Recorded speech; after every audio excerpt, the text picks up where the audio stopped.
Hello Animorphs fans and welcome back to the Animorphs channel. I might be rebranding it, so I'm going to leave it at that. Today we're doing a big one. We're doing an analysis on the antagonists of the series. So I'm sort of dreading this one because I've got a shed load of notes, okay? A lot. And we're only covering basically one aspect of the Yeerks. This is a picture by Monster Man. He's got loads of artwork for the Animorphs aliens, and they're all excellent, so go check that out. I believe he's on DeviantArt, Monster Man. The Yeerks. Okay, so all I'm covering today, disclaimer before we get into this, I'm covering the alien race, things like biology, how they feed, reproduction, their level of intelligence, the race history, up to present day. I'm not covering the Yeerk Empire. I'm not covering the military, I'm not covering specific Yeerks or anything like that. So it's basically the race, the actual alien race. So without further ado, let's get into what's probably going to be a long video. So you might want to, I'm going to cut it up into sections on the bar at the bottom. So consider them chapters. We're going to start with the usual, which is appearance. What do these things look like? Has Monster Man got the appearance of these creatures correct? Has anybody got the appearance of these creatures correct? These are some quotes from the series. I saw a grey-green, slimy thing like a snail without its shell, only bigger, the size of a rat maybe. It wasn't a pretty picture. I'm guessing that was a Yeerk, Marco said. Either that or a very big wad of slimy chewing gum. My skin turned slick with a thin coat of mucus. It covered my entire body, oozing from pores. My eyelids, the spaces between my fingers and my toes, my neck, my legs, my stomach. The mucus thickened into a goo like half-set jello. It seeped into my ears, my nose, my mouth. I gagged as the mucus swelled in my mouth. My teeth began to dissolve, as if the mucus was like an acid. My lips melted together, closing my mouth on vanishing teeth and swelling goo. My body turned cold as the thick slime slid down my throat, packing my esophagus. Somehow I was still breathing, maybe through my skin. A wave of nausea rolled through me as the cold, thick mucus hit my stomach and intestines. I felt them shrivel up and disappear. The mucus wrapped itself around my heart, and my heart withered and stopped beating. Slime stuck my arms to my sides and glued my legs together. I felt it seep through my flesh until it hit bone. The cold slime turned my bones to ice, then they shattered into a zillion pieces. I had no legs to kick with, no arms to paddle with. I stuck out two little protrusions, felt around until I targeted the small opening. Then I was moving in, slithering right into Mr. Tidwell's ear canal. It was a tight fit. I squirted out some kind of painkiller to deaden the canal and squirmed, stretched, pushed bone and tissue aside with surprising strength. I penetrated, deeper, puncturing flesh now, deeper inside. I inched along until I felt the faint tingle of electricity. Yes, this was what I was looking for. The brain. The neurons fired microvolts around me as I stretched. I was paper thin, spread like hammered down silly putty. I pressed myself into the cracks and crevices of the brain. So what we've covered there in those quotes is firstly a basic appearance. So grey, green, slimy thing that looks a bit like a wad of chewing gum, about the size of a rat. So I mean, in Cornwall we have rats like that, freaking massive. But I imagine, you know, rats probably about that size, so you're probably looking at sort of 6 inches long. But it's absolutely coated in slime. It sounds even slimier than, say, a slug. Like you find a slug in your garden and you say, it's got the short sort of shimmer of sliminess. But I get the feeling that this thing just looks like, as Marcus said, a wad of chewing gum, like wet chewing gum. It's just this almost formless thing, but it's got two protrusions that Cassie mentioned there. So I think sort of like what Monster Man's drawn here. Thing is, Monster Man's also given it gills. That you see these gills here, which are never mentioned in the series.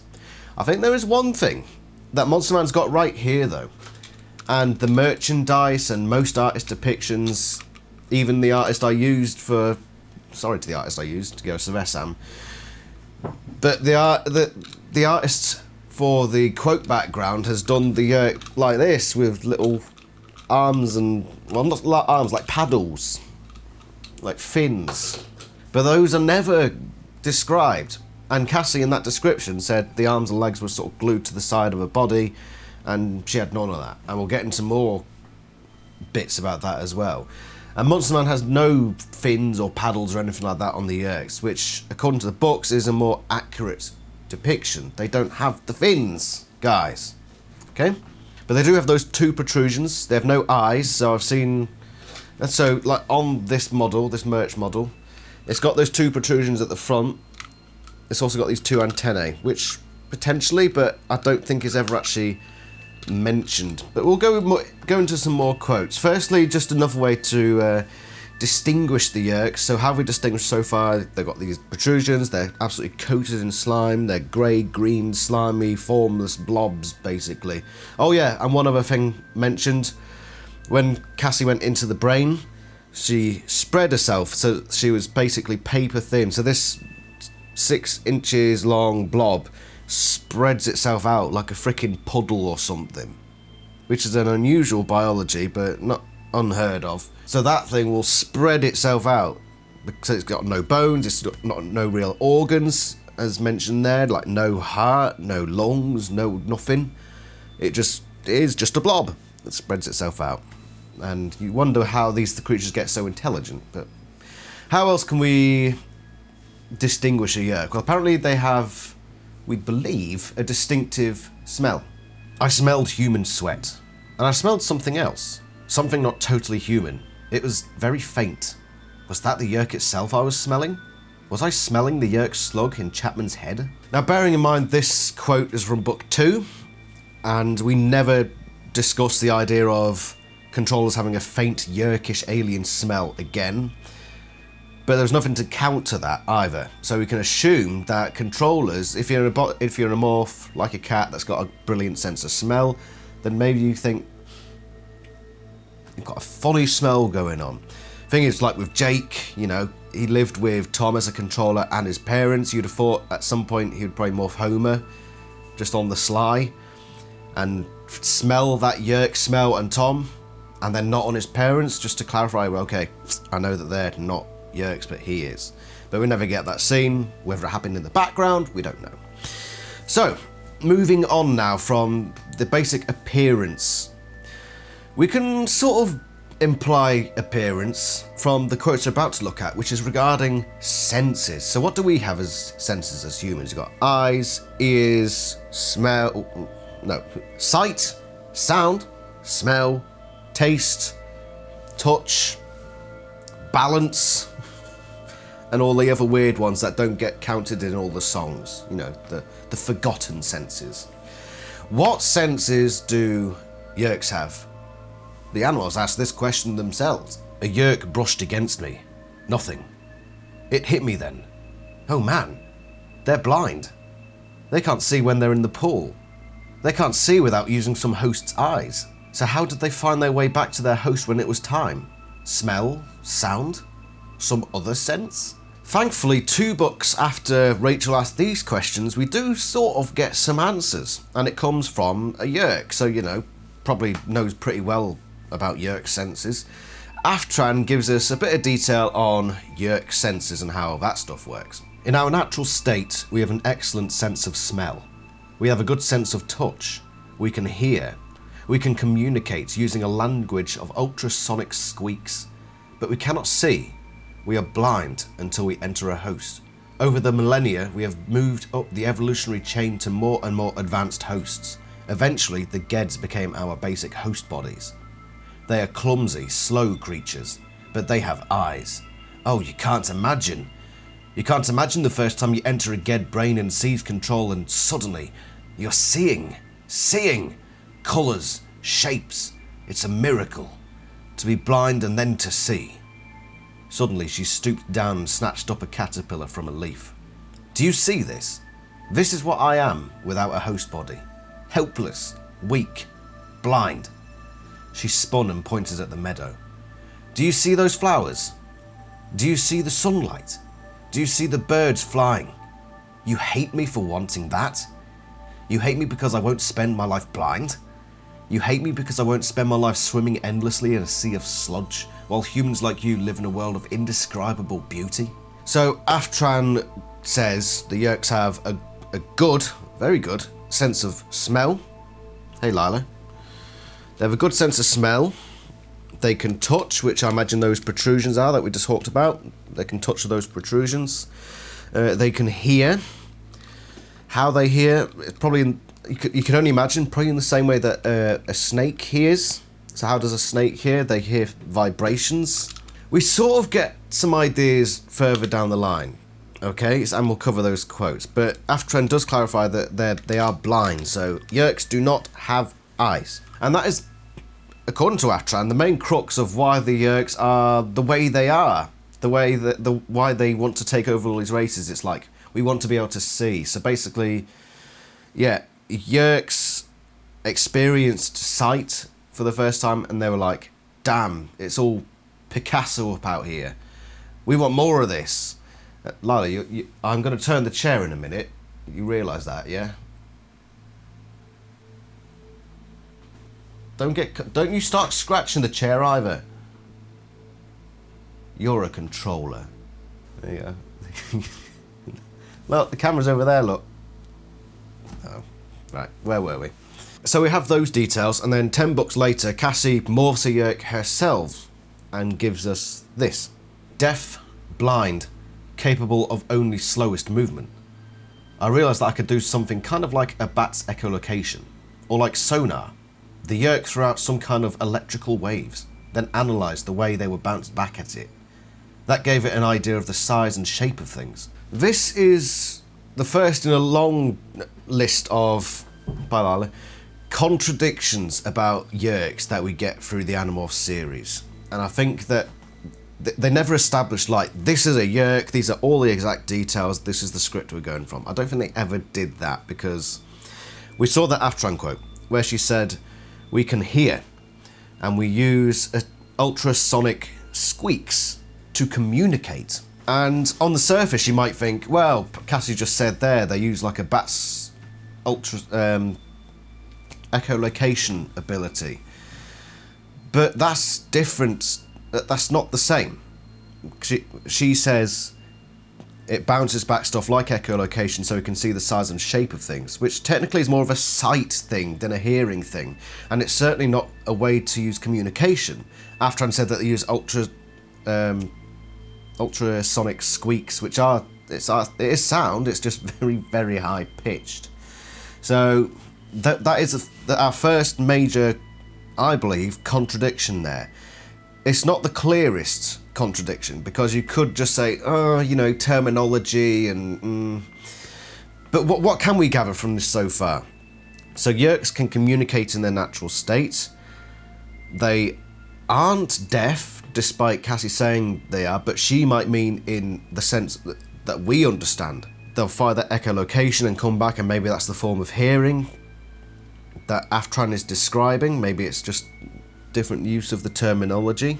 That is their way of seeing. So they are blind, but they can see size and shapes of things via this echolocation. Which, does it work in both water and outside of water? Because we know that they spend most of the time in water, but we have seen them operate outside of water as well, and actually navigate outside of water.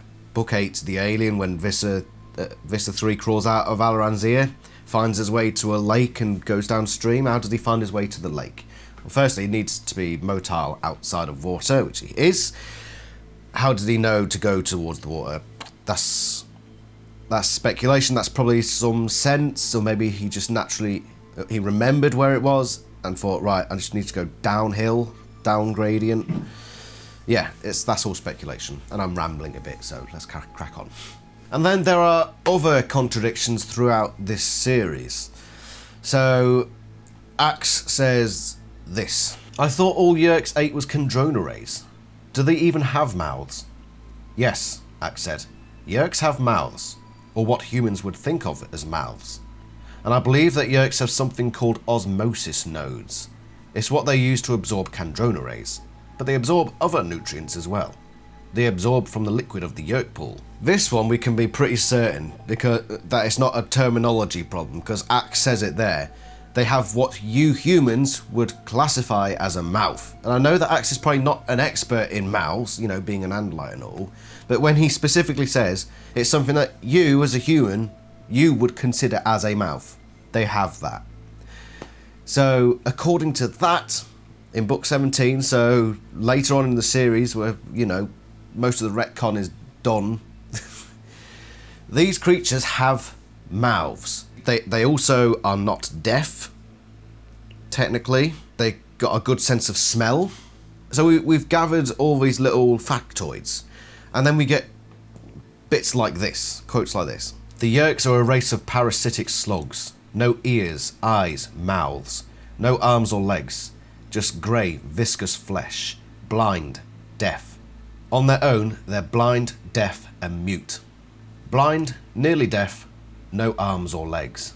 Okay, so they all got the blind bit right, unless you count the bat's echolocation. But yeah, that's a terminology thing. The unexpected says nearly deaf, which I think is the closest to correct we come. Of course, then you get the weakness and the other, two of the worst books in the series, coming along about, I know freaking Yeerks better than all of you other books. They don't have mouths, Axe, from book 17. No! They don't have mouths anymore. They evolved mouths away over the course of about a year. Bear in mind that the weakness said that. The weakness said that Yeerks don't have mouths. So who are you going to trust more? Axe, in book 17, written by the original authors, saying, yes, they do have mouths. In fact, they have things that you humans specifically would classify as mouths. Nga, nga, nga. And then weakness comes along and says, fucking drunk. Absolutely sloshed out of its head. Them Yeerks, right.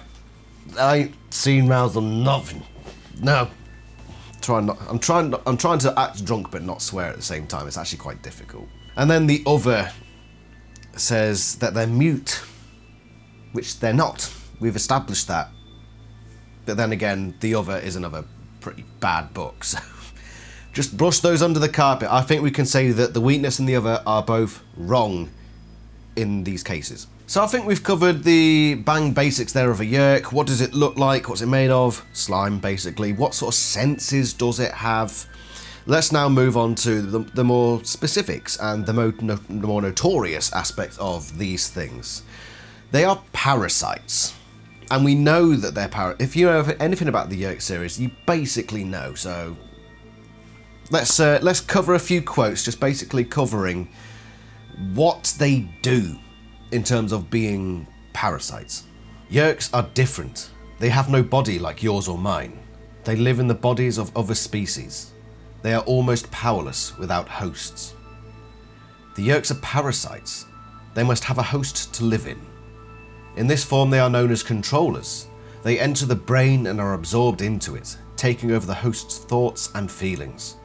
They try to get the host to accept them voluntarily. It is easier that way. Otherwise the host may be able to resist, at least a little. I asked Axe about how the Yeerk slug lives in a person's head. He'd explained it to me, how they flatten their slug-like bodies, how they can sink between the crevices and cracks of a person's brain, how they melt like liquid into every available space, how they wrap their bodies around a brain and attach their own neurons to human neurons. You know all those nooks and crannies in brains? You've probably seen pictures in school. Well, the Yeerk forms itself into those nooks and crannies, and it ties into your mind. This joins with, quite neatly, with what we heard earlier about how these things look, how they just sort of flatten themselves out like paper, like spread like a puddle. They are basically a puddle creature, which is why it often says they have no form, why they have no real body, they're just this blob. And they go into the ear of the host to turn it into a controller, and they go onto the brain and they just sort of flatten and spread like this puddle going into every little nook and cranny.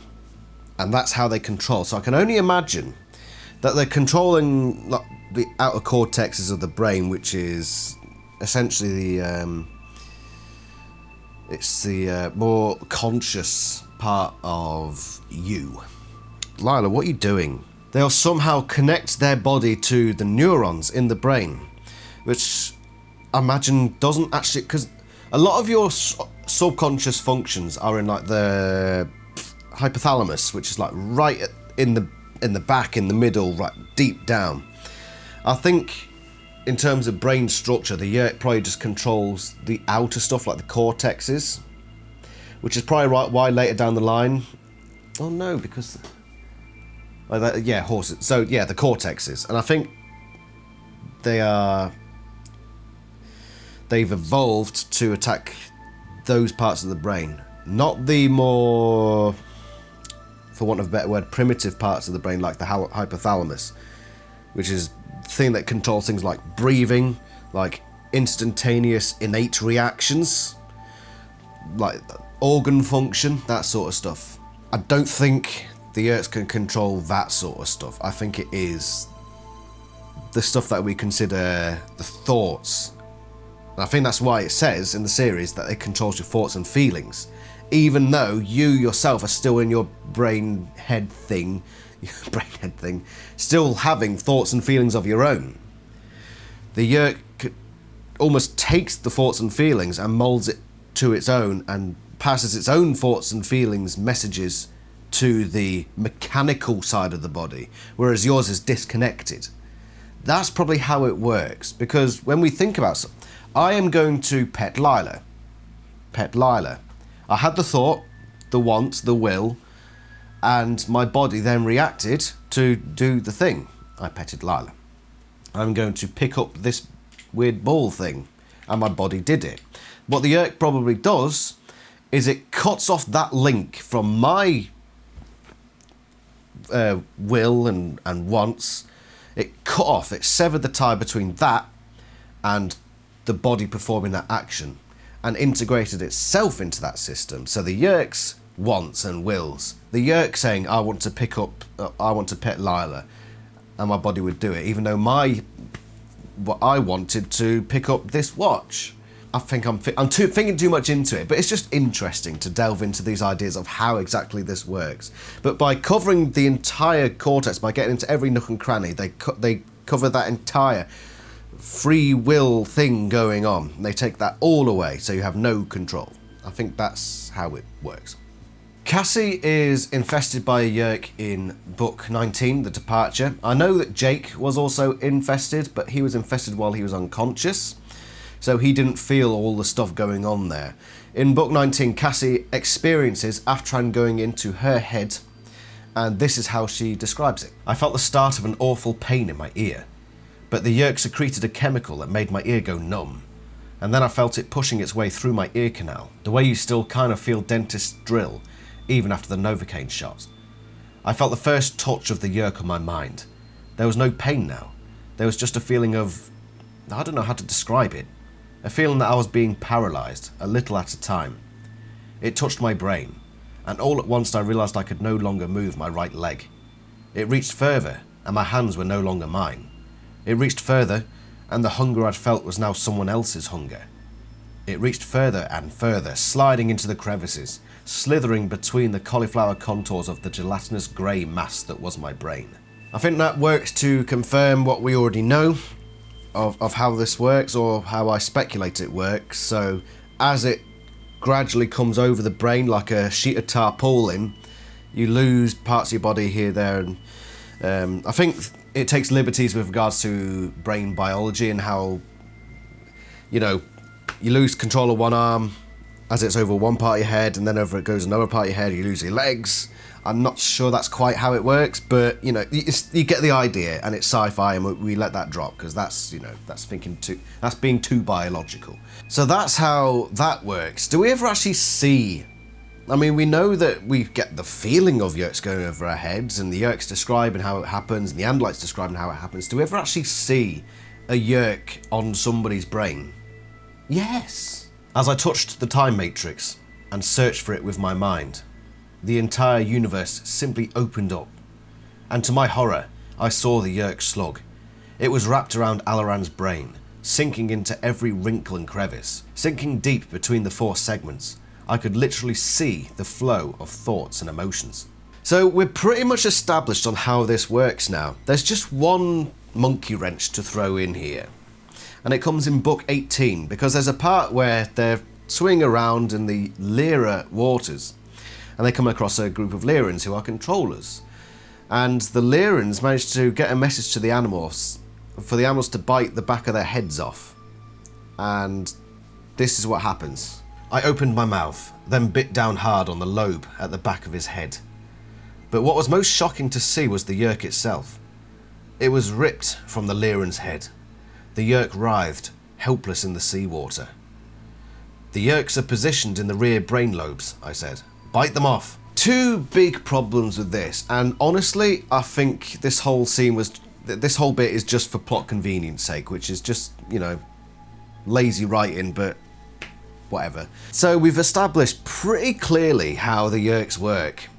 They wrap themselves over every part of your outer brain, basically. And then the Lyrans come along and just say, I'll just bite off the back of our heads. So Axe bites off the back of this Lyran's head, and then the Yeerk just falls out. As if it were just freaking stuck on the side there. Oh, she took that part of her head off now, bye. Is it different with the Lyrans? Are Lyrans' brains different? Who knows, but the Yeerk should be like the puddle over the brain. So why would it just fall out? This Lyran survived, by the way. This Lyran's like, cheers, mate. you may have bitten half my brain off, but I'm A-okay. And then not only that, but it says the Yeerk is helpless in the seawater. I mean, they live in water. So even if maybe like the chemical composition of the water isn't the best for the Yeerk, you know, it probably has enough in it to just swim around for a bit. You know, I mean, technically helpless, but the fact that it's just sitting there writhing around like, oh shit, water. I shouldn't swear. I'm trying to get myself to stop swearing in these videos, and it will gradually happen.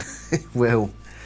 The Yeerk is just, oh, gosh darn it, water, I'm just going to writhe around like an idiot. You know, the decision, book 18, you know, you've let yourself down in this particular scene. So I think we can just say that that was plot convenience writing, not how it actually is, okay? So let's disregard that. And this brings us on to, quite neatly, onto what creatures can a Yeerk actually get into the head of? And we play around with this question a few times during the series. So, regards the Lyrans, for whatever reason the Lyran was still able to communicate with the animals to ask them to bite the back of their head off, and the Yeerk was in a specific part of the brain, which seems like a bit of a disadvantage.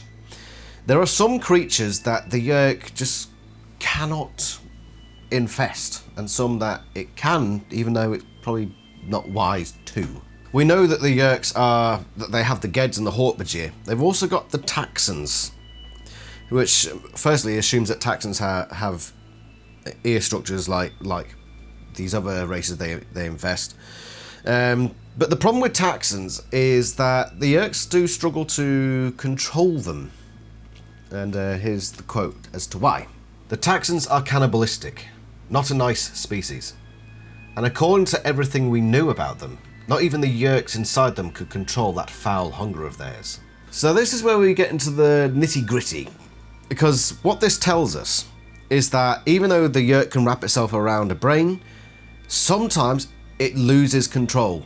Like, it's not 100%, it's not a foolproof system. And we see this not just with the Taxon hunger, which is so overpowering that the Yeerk cannot control that bit, but sometimes humans can resist. We have reports of Yeerks driven to lose control under the constant internal pressure of a resistant human host. We do see this a couple of times in the series as well, most notably Chapman and William Roger Tennant from book 35, both controllers who to some extent have combated the Yeerks who have been in control of them. Largely when it comes to major emotional reactions, like the Yeerk gets overpowered by the sheer emotion that a host is feeling at the time, in a similar way that the Taxon's hunger overpowers the Yeerk. Lila, please settle down. I'm trying to do a video, you silly nugget. You don't want me to talk about the Yeerks, do you? Because I'm blowing your cover. Don't attack my Tobias figure. There are some creatures as well that Yeerks simply cannot infest. They just can't. And it tends to be due to structures or size. So, book 15, if you remember, they couldn't infest sharks. So they had to come up with some skeevy scheme. Here's a quote just covering that. Cassie had shown me pictures of the internal structure of a shark. There is no room in that brain for a Yeerk. The structures would never support a Yeerk. I think this again links to the cortex, the outer part of the brain. The Yeerks have evolved to go onto that. And the sharks don't really have that outer cortex thing going on, at least not to a significant degree. So that's probably why the Yeerk probably goes into a shark and says, well, what the hell, it's just like a pea. What am I supposed to do? I can't fit on that. You know, it's like a fat man in a Nissan. Lilac, please. She comes up and rubs her tail along the microphone. You're just deliberately trying to affect the sound quality. And I mean, I know it's never great anyway. You're literally trying to make it worse. What is up? Ow! Right, that's it. Get out. Not only that, but she's got fur all over my nice trousers. God, Jesus. Right, so let's talk about controllers. What is it like to be a controller? What's the process? What do they go through? Well, most of the stuff we got now comes from the capture. So when Jake gets captured by Temrash. I mean, I know we've discussed Aftran going into Cassie's head, but that was more of a sort of, you know, that was a friendly bit of banter. What's it like when a Yeerk genuinely comes into your head with desire to control you? Let's go over a few quotes covering that. It takes a while for the Yeerk to take full control of the host brain, Axe said. During that time, the host will be passive. He may even seem to be in a coma. The Yeerk was considering his next move. I could not hear his thoughts, but I could feel him using my brain. He was digging through my memory, trying to learn quickly about the others. He was using my brain, using me. It was incredible. It was shocking to listen to. The Yeerk was using my voice, my inflection. He was saying the words I would have said. Marco and Cassie would never guess. As far as they could see or hear, the Yeerk in my brain was me. Don't struggle, Jake, a voice in my head said. It's pointless. What? Who was saying that? What was... Then, a laugh only I could hear. Put that primitive human brain to work, Jake. Jake the Animorph, it sneered. Jake, the servant of the Andalite filth. Then I knew. I knew what that voice was. A Yeerk. A Yeerk in my own head. I was a controller. Capture is the stuff of nightmares. Something we all fear. Unless you immediately escape or die, it means the betrayal of everyone you love and everything you value. Because a prisoner is infested by a Yeerk. His brain is probed. Every useful memory, all relevant knowledge is extracted and stolen for the Yeerks to use. Yes, little human, the Yeerk sneered soundly. Your body is my home now. Mine. Body and mind, under my control. Forget resistance. It is futile. No host has ever overpowered a Yeerk. It is impossible.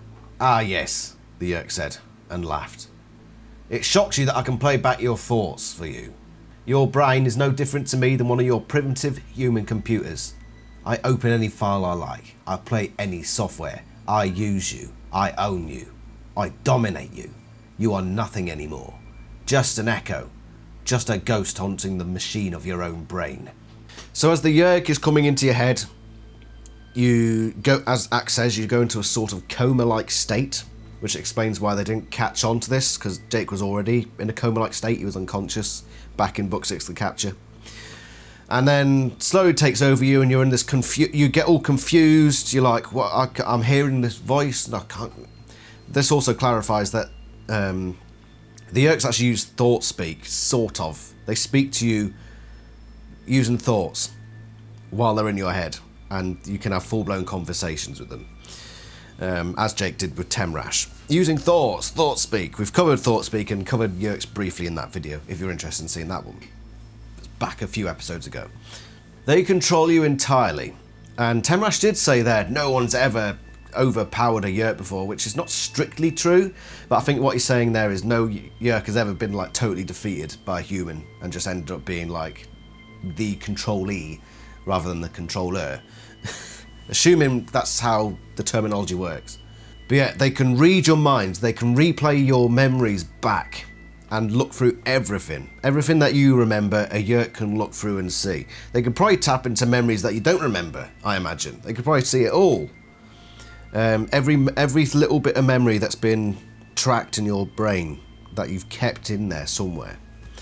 And that's how, they find out these things. That's why it's so important that the animals don't get infested and taken prisoner by Yeerks, because then the Yeerks would know everything about them. That's one of the things the Yeerks do. That's one of the major things about the series that the Animorphs are worried about. And it happens in book 6. Thankfully, he never actually gets back to his chums to tell them everything. But one of the other things about this is the Yeerks, a lot of them have had multiple hosts. And what they do, they take some of those memories themselves and they keep hold of those memories of their hosts. And then their new hosts can see those memories as well. So it's like all these minds just accumulate. It was as if a third mind had joined us. It was real, so completely real. Not like a vision or a movie or something. I felt this. I felt it exactly as if I were there. My brother's mind, his thoughts, his memories, as clear as if I were seeing them myself. Tom. Some piece of Tom that the Yeerk still carried with him. So what happens when you become unconscious? Like you get knocked out and you got a Yeerk in your head. What does the Yeerk get knocked out as well? Are you and the Yeerk tied like that? No. We find out in Visser. I remained semi-conscious, as often happens when a host is injured. Many Yeerks know of this strange, dreamlike state. Unable to make the host body do as commanded, unable to control the mind, but still sufficiently engaged to be able to see the dreams, watch the echoes of recent events. So imagine it's like internet. So when you're conscious, and you're the Yeerk in conscious host, it's like having access to the internet. And you can go search on, I don't know, tractors.com or ruddy heck there's a camel.co.uk. And you can do all of that sort of stuff. And then suddenly router goes down. And all you can do is look at, your pictures folder. You can't do anything. You just might as well play Minesweeper. It's sort of like that, for the Yeerks. That's what it's like when you get knocked unconscious, but the Yeerk just sort of sits there like, well, can't access crochetweekly.net now. So when you are a controller, I think we've pretty much covered it. What is the free will? Because the book can't seem to make its mind up on this either. Do you still have free will through all of this? Let's look at what Cassie says regarding this. No one, nothing can eliminate free will. Don't be ridiculous. Even with a Yeerk in your head, you have free will. Not the will to do, but the will to think, to believe, to hope or love or whatever. And then, of course, Tobias has to come along and throw a bit of a spanner in AniLysis works. Armed with a capability you can't even imagine till you've seen it in action, the Yeerks wrest from us the one thing we hold most dear: free will. I raised this point with the people on the Animals Discord, and I believe actually they gave some pretty good answers in that it's a terminology thing. So when Cassie's talking free will, she's talking about your ability to think, like we talked earlier, that your ties have been severed between your thoughts and feelings and the mechanical part of your body. So, but it's still there. Your thoughts and feelings are still there. You still believe, you still hope, you still dream, all that sort of stuff. And you still talk to the Yeerk and what have you. What Tobias is probably talking about with regards to free will is that free will, but without the mechanics severed. Like my free will to pick up this thing on my own accord, That's possibly what he's talking about. At first, I thought, well, that's a clear contradiction. But I was convinced by the Animals Discord, actually, I think it's just a bad use of terminology. I think if they'd used different wording, it would be more clear. But I think the idea behind it is all right. It's not mutually exclusive, So, what happened? So we've covered the Yeerk going into your head, controlling you, doing all that sort of stuff. What level of control does it have? What level of control does it not have? What's it like when the Yeerk leaves your head? The opening to the hole began to glisten. Then a pencil-thin wand of wet grey flesh slid out. It wiggled this way and that, almost as if it were tasting the air. The Yeerk fell a few inches to the table. Its body had been stretched and flattened by crawling out the ear canal. As I watched, the Yeerk's grey flesh contracted, like a hand closing into a fist, forming a slug-like body. This, again, confirms what we know pretty much already, that it's like a body, but then it stretches itself out, and this is probably one of the actual grossest scenes in the Animorph series, is it not? I mean, there's a few scenes that sort of churn your stomach a bit, but this one of just this thing, oh god, it's grim. And then just sort of splatting down as this long thing, and then just sort of scrunching back up to your body proportions. It's like, ugh, not fun, not fun. But that's that. One last thing on this particular topic before we move on. We've talked about it from the host perspective. We actually do get a sense of what it feels like to be a Yeerk taking control of a host. And it comes in book 29 when, of course, Cassie morphs a Yeerk and takes over Mr. Tidwell's body, and this is how she experienced it. I felt the Yeerk's jolt of awe and pleasure at its new mobility, at its new size and strength and power. It was a visceral, non-conscious, non-intellectual animal pleasure. I touched the brain's centre of hearing. Ah, it was like being alive again. The sound of water dripping into the sink sounded beautiful. Then I touched the centres for sight. It was lights on after being forever in a mine shaft. Overwhelming, joyful. It was dazzling, dizzying delirium. Astram was so right when she told me humans live amidst splendour and magnificence. Mr. Tidwell's red and white checked tablecloth was a sight to be relished and lingered over. So Yeerks are overcome with brilliant sensation when they take over this host, which does explain quite a lot, and it's interesting having Cassie see it from this perspective, where just this thing is like, dear God, it's like a Van Gogh. Oh, look at that. Oh. That's probably what the Yeerks just get a host. Oh, this Yeerk toy, freaking hell. A work of art, that one. Jesus Christ, these Animorphs fast food toys are amazing, aren't they? That's Yeerks made the Animorphs merch. I've found out the reason. They looked at those Transformers toys. Freaking hell, man. Yeerks designed the Animorphs merch, confirmed. They thought it was a brilliant idea. The rest of us just looked at it like, what the freaking hell is that? And reading that quote, it's... You can make a lot of comparisons to what it's like for us. It could be like, I mean, I've never done hard drugs. Like Jen did, I've never done hard drugs, so... But I can imagine, like, somebody experiencing some freaking awful drug for the first time, experiencing that feeling. The closest I can probably put it to is... sex. You know. The first time you ever do that, it's like, Jesus Christ. Nice. And that's probably what it's like to Yeerks every time. And the Yeerks are basically just like incels. And they just can't get it. So when they get mad, they're like, I must have it at any cost. That's better. I've figured out the mystery. The Yeerks are all incels who designed the Animorphs merch. That's what this is. That's the meta. That's the meta, guys. So they get addicted to this stuff. They're like, freaking eyesight, mate, I will kill my own mother for that, even though I'm a Yeerk and technically she's already dead, which I'm sure the AniLysis guy will get onto very shortly. Well, don't you fret, we're going to get onto it soon. So, what happens when a Yeerk perishes? When it reaches the end of its mortal journey? Something strange and, quite frankly, unexplained. They have a real live Yeerk now, Prince Jake said. They can't cover this up forever. Again, I thought of telling them the truth. That the human was already gone. That the Yeerk slug would crumble into dust. That no evidence would be left behind. I rose slowly to my feet. I moved my own legs. I was in control of myself again. I looked down on the wooden floor of the shack. A grey slug, not 6 inches long, lay there, still. As we watched, it withered and shriveled and became nothing.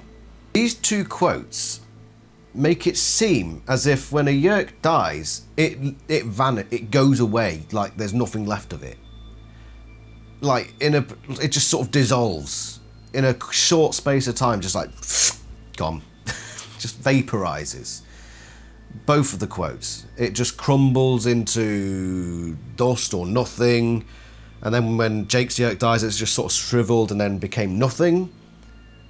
At first I thought, oh, that's just like nothing as in, you know, it's dead now. Not as in literal nothing. But then that axe quote later down the line, it was like, hold on a minute. There would be no evidence left, it would just sort of crumble to nothingness. What, it's like some freaking Voldemort thing. Is that what happened to Voldemort? I don't know. What creature in fiction, when it's killed, just sort of vanishes, disappears? I don't know. But then that's sort of contradicted down the line, a long way down the line, in Visser. I held half a Yeerk in my hand. He moved very little, then he stopped moving altogether. I put him into my pocket. A strange moment. A moment I'll never forget.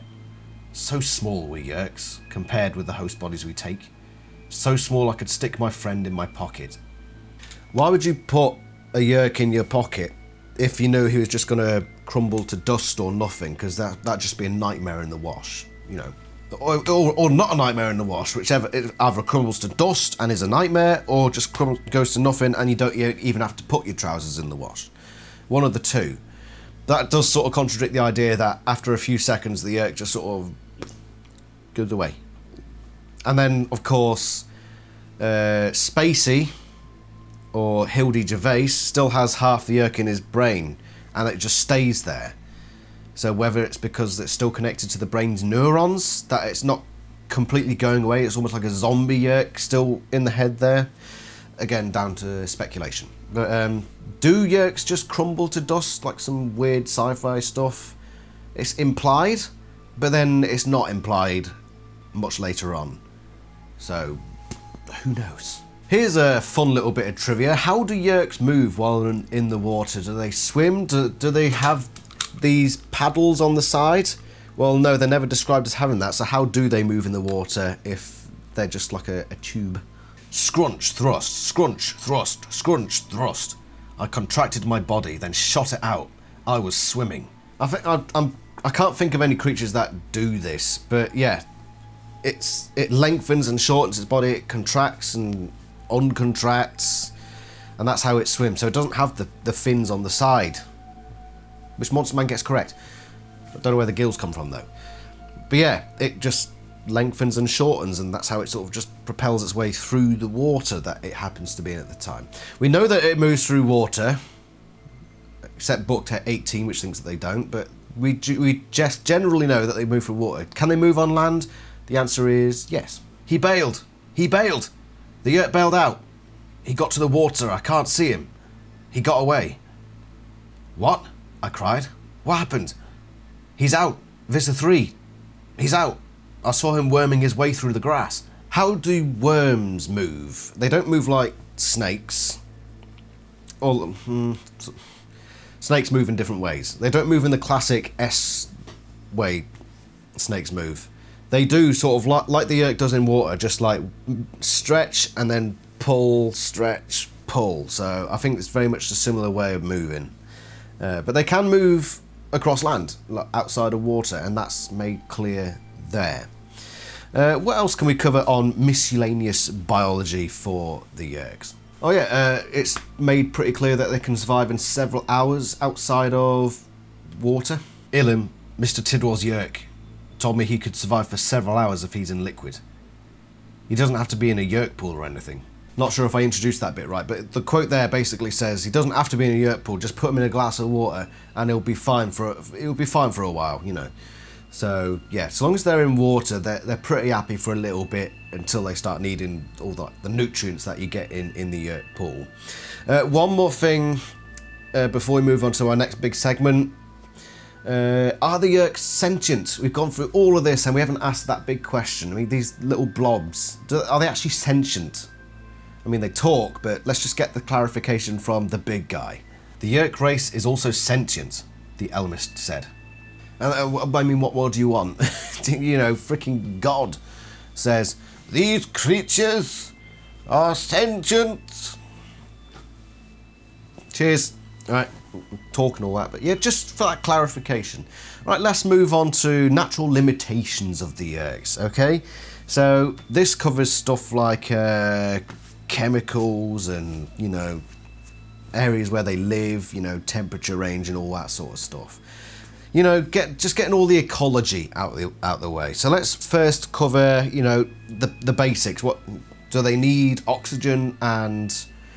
Alright, do they need oxygen? Do they need water? Like us, pitiful humans do? Answer, yes. Those big scoops on the side? I think those are for air. That's why they fly so far through the atmosphere when they come down. They're scooping up oxygen. And now they are sucking up water. It's a truck, Cassie cried. That whole huge ship is really just a truck. Yeah, I said. It carries air and water up to the Yeerk mothership in orbit. I guess they need Earth to supply them. So, it's not like Star Trek, where they can just make their own air and water, Marco mused. As long as they are up there in orbit, the Yeerks need the planet to supply them with air and water. Well, I think that's the first hopeful sign yet. So, they do need some of the most abundant chemicals in the universe, basically the building blocks and water itself. So Yeerks do need that, so obviously they probably use a fair amount of oxygen in their Yeerk pools, and yeah, what more can I really say on that? So that's probably a large component of their waters on their homeworld. They don't have deep oceans though, they're restricted to pools. So you're probably looking at almost... Would it be freshwater? I mean, is there a distinction? I don't know. But yeah, this is a quote just to say that they live primarily in small bodies of water rather than large ones. We may be safe. The Yeerks know little of deep waters. They have no oceans on their world, only shallow pools. So we can gather that the Yeerks live in these oxygen-rich pools of water on their home planet. We can have a vague guess at their temperature range, because they're affected by the temperatures on Earth.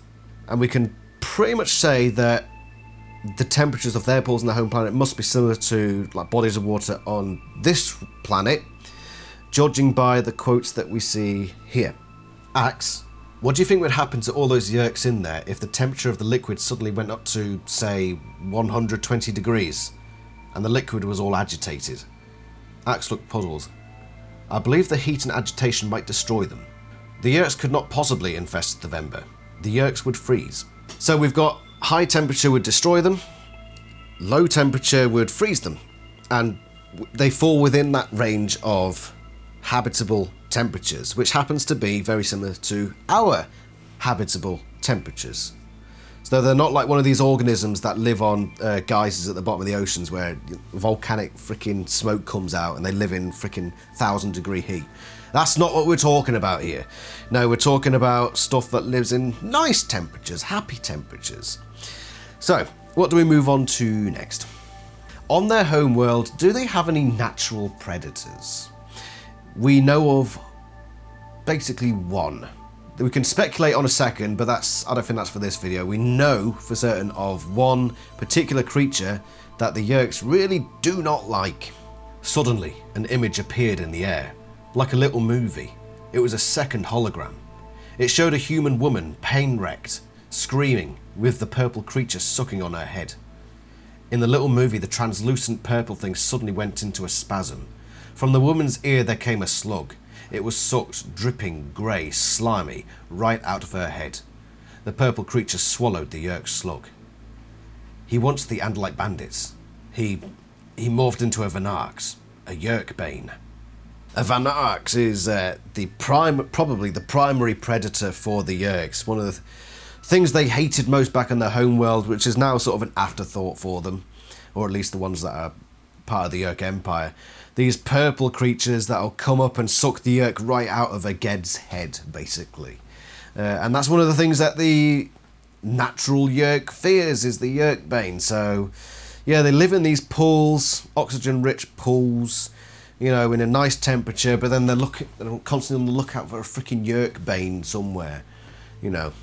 Or maybe not even that, maybe like natural... Oh no, you'd think that if a Yeerk bane went through the effort to suck a Yeerk out of someone's head, they're probably going to be fine with getting them out of the freaking Yeerk pool back on the home planet, you know. So that's their natural predator, we can safely assume.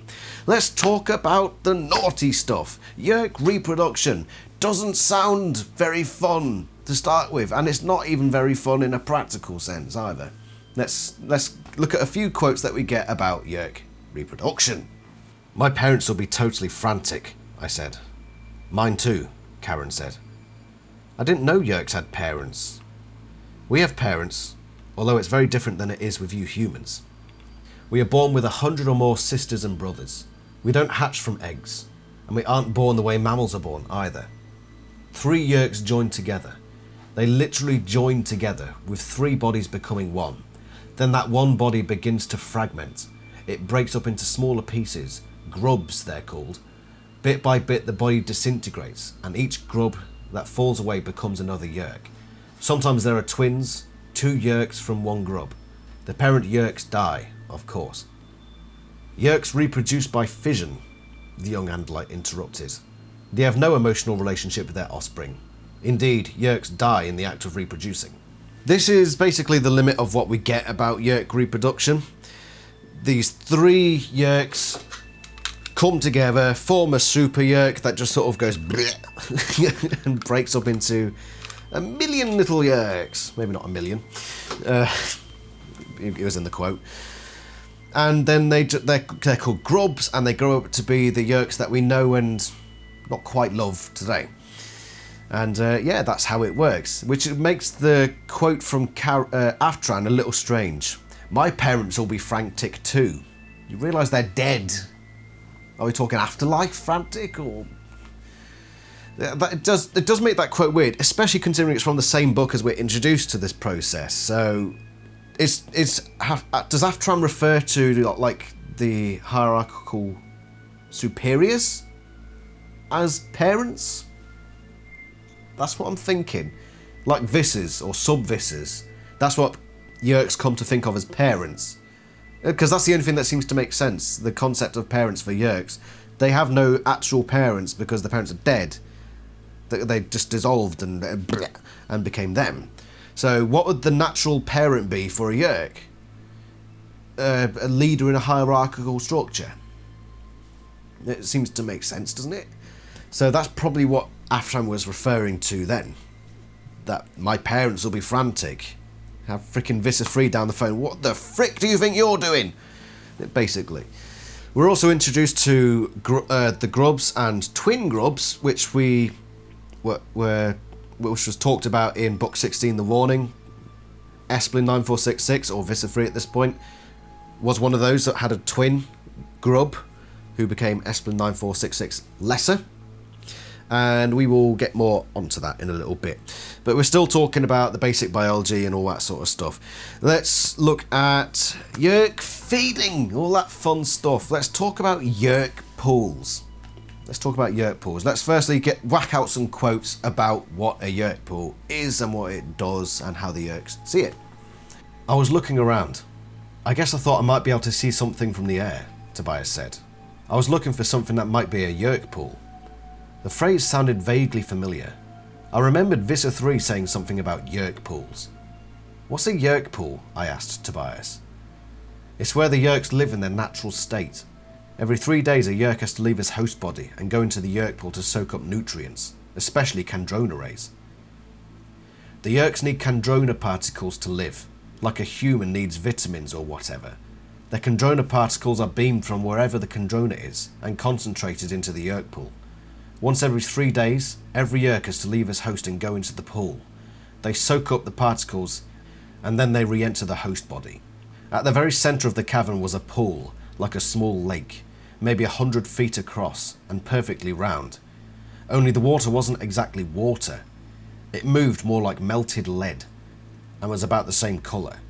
The sloshing sound we could hear was the liquid of the pool being rippled and splashed by hundreds of fast-moving things below the surface. I knew what they were. Yeerks.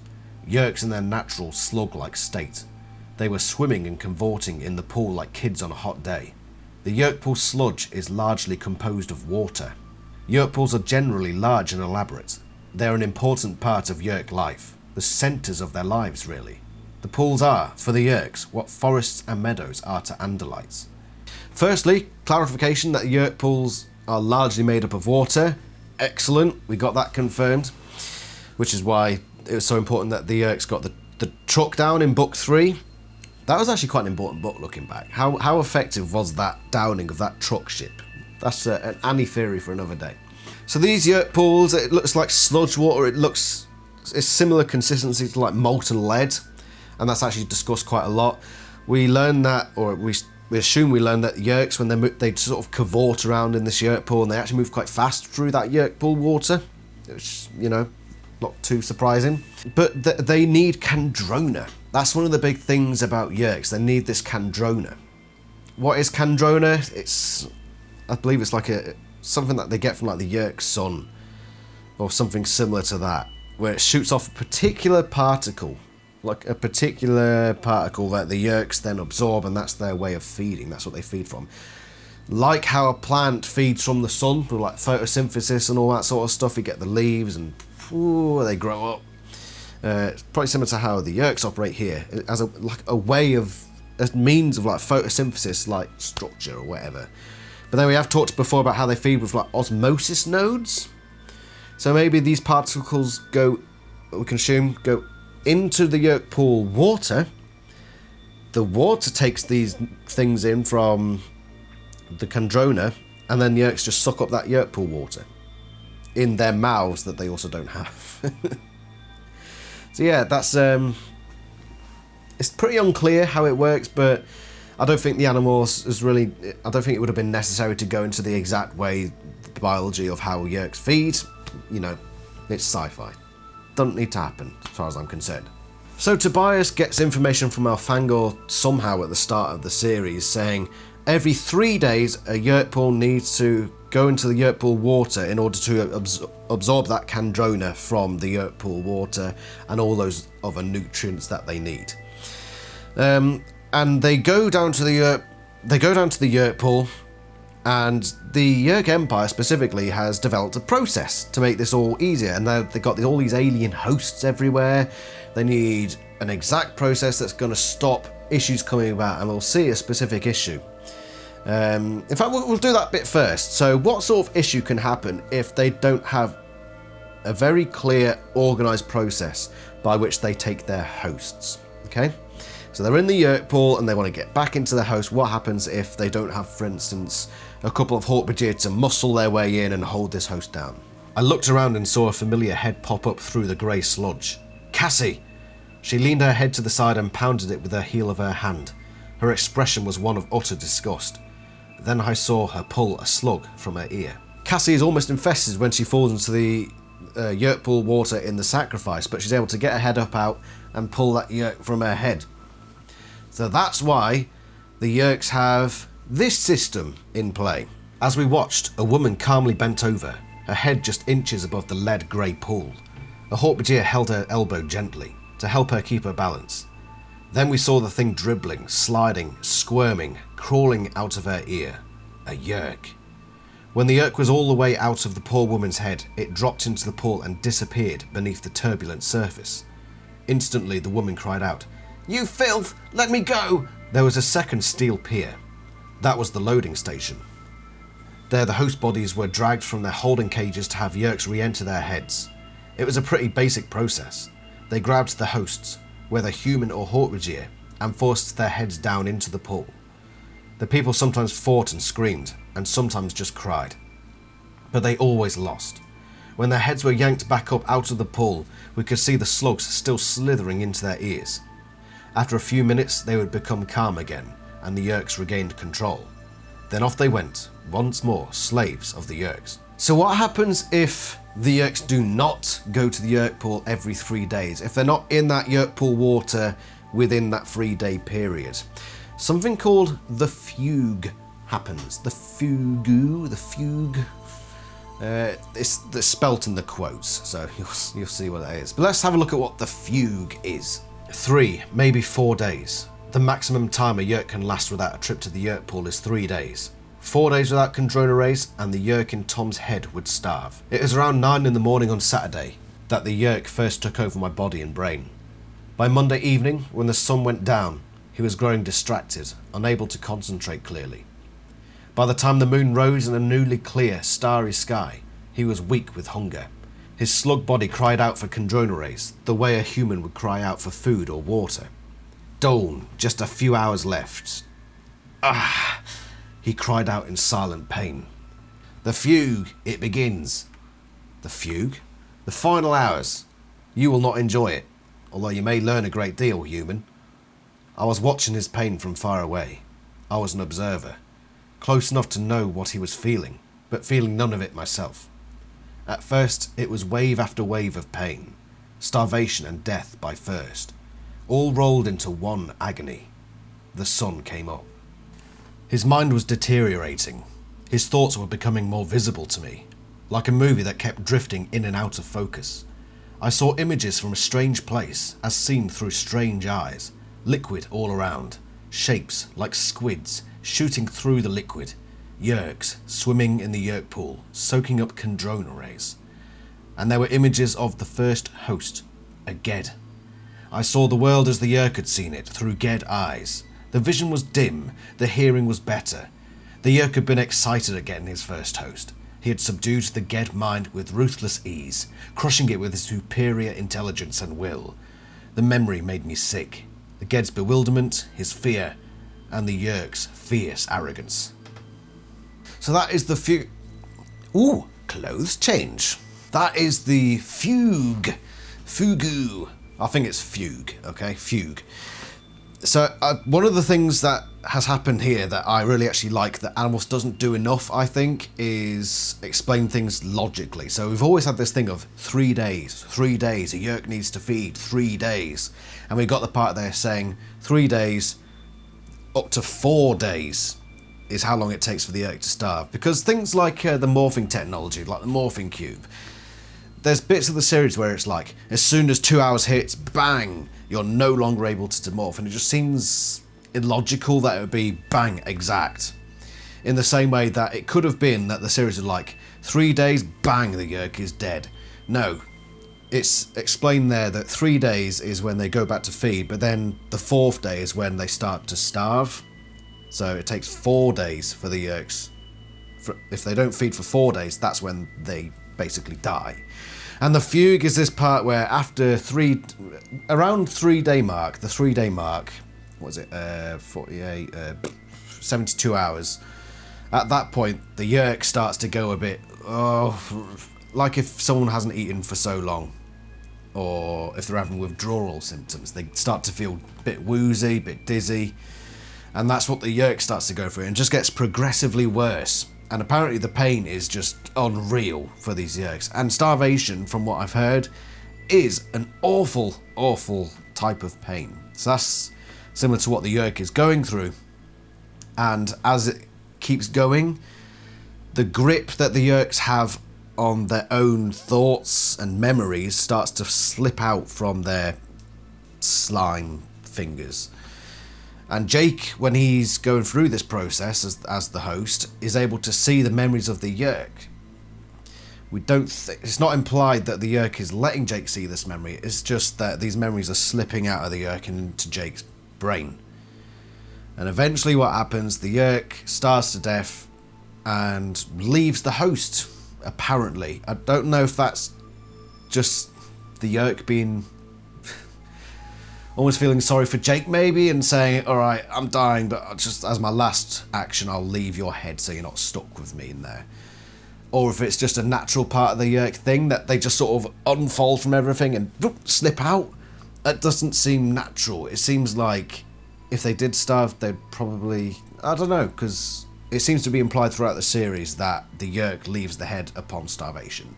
How that happens, it's not explained. Again, down to just leave it just to it's a sci-fi, just let it be in this particular case.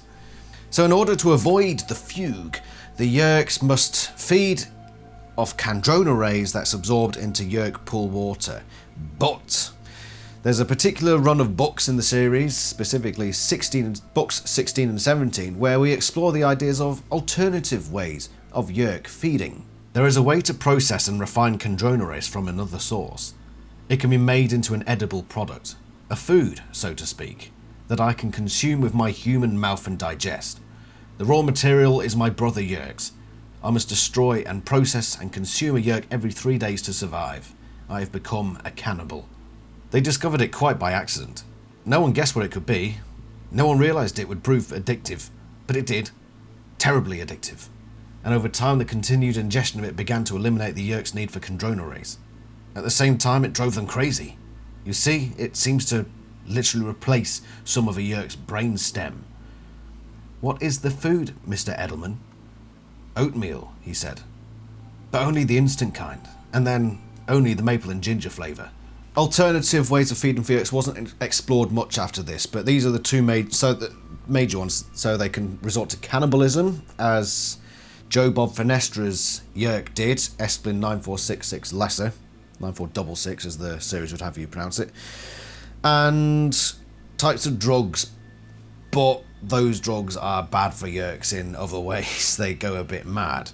So the only one that sustains a Yeerk but also keeps its mental state intact is cannibalism, which is basically still taking... It's like, picture the Yeerks as the Yeerk Pool sludge, because they absorb that in order to gain Kandrona rays, and obviously then some Yeerks just eat those other Yeerks that have absorbed those Kandrona rays. Just, it's like a proxy, basically. So yeah, but that's not exactly the best method, because you got to eat your fellow Yeerks. So we only see it the once, thankfully. It does imply, by the way, in the oatmeal one, that Yeerks have a brain stem, which implies, of course, that Yeerks have a brain, which, you know, adds to our little biology thing. They don't have lungs or heart or anything like that, but apparently they do have a brain, which must be very malleable, because it's got a stretch paper thin as well as the rest of the Yeerk, so it must be a weird type of brain.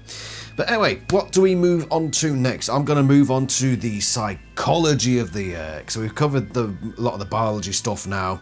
Let's move on to the psyche. The Yeerk's psyche. What sort of emotions do Yeerks experience? Let's look at some quotes that might give us some clues. I could feel the Yeerk boiling with rage. It was shocking and bizarre to feel so much emotion. It was something he could not hide from me. I could feel his emotions, even though I could not penetrate his thoughts. The Yeerk cried out in pain again and again, and the visions came floating up, crystal clear, as if they had just happened. Visions of the good times in the Yeerk's life, and of bad times. The emotions were strange, alien. I guess that's the word for them. There was no memory of love. I guess Yeerks don't do love. But there was affection, pride, fear, regret. Those I could understand. It appears that Yeerks feel a similar array of emotions as we do. It's just, as Jake explains there, it's a bit different in some ways that just make it seem a little bit alien. Pride, joy, regret, rage, you know, stuff that most humans will feel on a semi-regular basis. I mean, hopefully we're not always raged. Hopefully we're always joyous. Be joyous now! I demand it. But he says that Yeerks don't feel love. Jake, you silly bugger, that's contradicted later in the series. Mostly in Visser. Let's take a look. Why are you telling me this, Yeerk? Why? He bared his human teeth in a grimace of rage. Because I want him dead. I want Visser Three dead. He killed my Durang. He killed the only one in the galaxy I've ever had feelings for. He did it. And I want him to pay with his life, the foul half-Andalite scum. I want him dead! The children must survive, Idris, Allison said inside my head. You know that. You feel that. I know you do. You've come so far, learned so much. You know that the children, my children, and yes, your children, Idris, they're what it's all about. They will live. I whispered. Essam/Hildy looked puzzled. Then he nodded. Essam and Hildy confirmed within their shared brain. Then he said, "One thing we swear, the four of us, the children will survive." "I didn't know," Eva said. "You never let me see that part of your past, Idris. You loved them." Things went too far. Essam was captured by the emotion of love. As were you, Visser One. He was in love with it all. He was in love with love. He had gone over. He had become human in some way. Human controllers everywhere, some jocular as they hooked up with Yeerk friends. So Jake says, oh, Yeerks don't experience that love thing, but then we get it pretty clear that they do experience love, at least in some alien way. The character there in The Alien had somebody that was a close companion of his, this Darane. And how do you define love? This person's died and he is absolutely spoiling with rage, saying, I want revenge for what the Visser did to this companion of mine. That sounds like a form of love to me. You got that last quote there where the Yeerks are having a bit of banter with their friends. Yeerks have friends and they meet up and they're like, good to see you again. Oh, do you see freaking that human over there? God, he was alright, Joker, wasn't he? Yeah. So that's not love per se, but love is it depends how you define love, companionship, sort of. But in the quotes in the Visser there specifically said pretty crystal clear, and even Eva, who is a human, mentioned it, that there was experiences of love there, both from Essam and Idris. And even if that's not like a normal Yeerk thing, the mere fact that these Yeerks have done it means that the Yeerk brain, because now we're pretty sure they have one, we know that the brain is capable of the emotion of love. So I don't know what Jake was on about in the capture. He's obviously... Then again, we're talking about Temrash here. And Temrash gives us probably quite a biased view into how the Yeerks are, because from these quotes here, we get an idea of the Yeerks as very prideful and very arrogant bunch. Maybe not so arrogant as the Andalites, but certainly on the arrogant side of things. It was more than just talk. I could see the pictures too, the images his mind conjured up. They were sketchy, but I saw Visser Three nodding his head as my Yeerk, still my body, showed him my friends. They were all bound and gagged and lying helpless on the floor of Visser Three's blade ship. Why was I seeing this? The Yeerk was able to shield his own thoughts. Was this fantasy too emotional for him to hide from me? Or was he actually showing off for my benefit? You're an arrogant bunch, aren't you? You Yeerks, I mean. Arrogant? Why wouldn't we be? We are the most powerful race in the galaxy. Overlords of the Taxons, conquerors of the Orpajir and the Stram and the Mac, soon to be conquerors of the humans. The problem with looking at the capture as our means of gathering evidence about Yeerks is that Temrash does seem to be on the extreme side of things. He's clearly a high-ranking Yeerk who's bought into all the Yeerk Empire propaganda, you know, he thinks that everyone else sucks, and no matter, even if they have like a really bad transfer window, you know, he'll still be there like, yeah, the Yeerk Empire, best in the world. By the way, the transfer market is a football reference. Or soccer, as you Americans call it. Get out if you don't like it. If you don't like it, get out. You don't belong here. Actually, yeah, you do. Come back and press the subscribe button while you're at it. And the like one. Anyway, what was I talking about? From Temrash, we get this portrait of a Yeerk who does have some level of emotional range, but he's pretty sociopathic and a bit of a knobhead. A knobhead.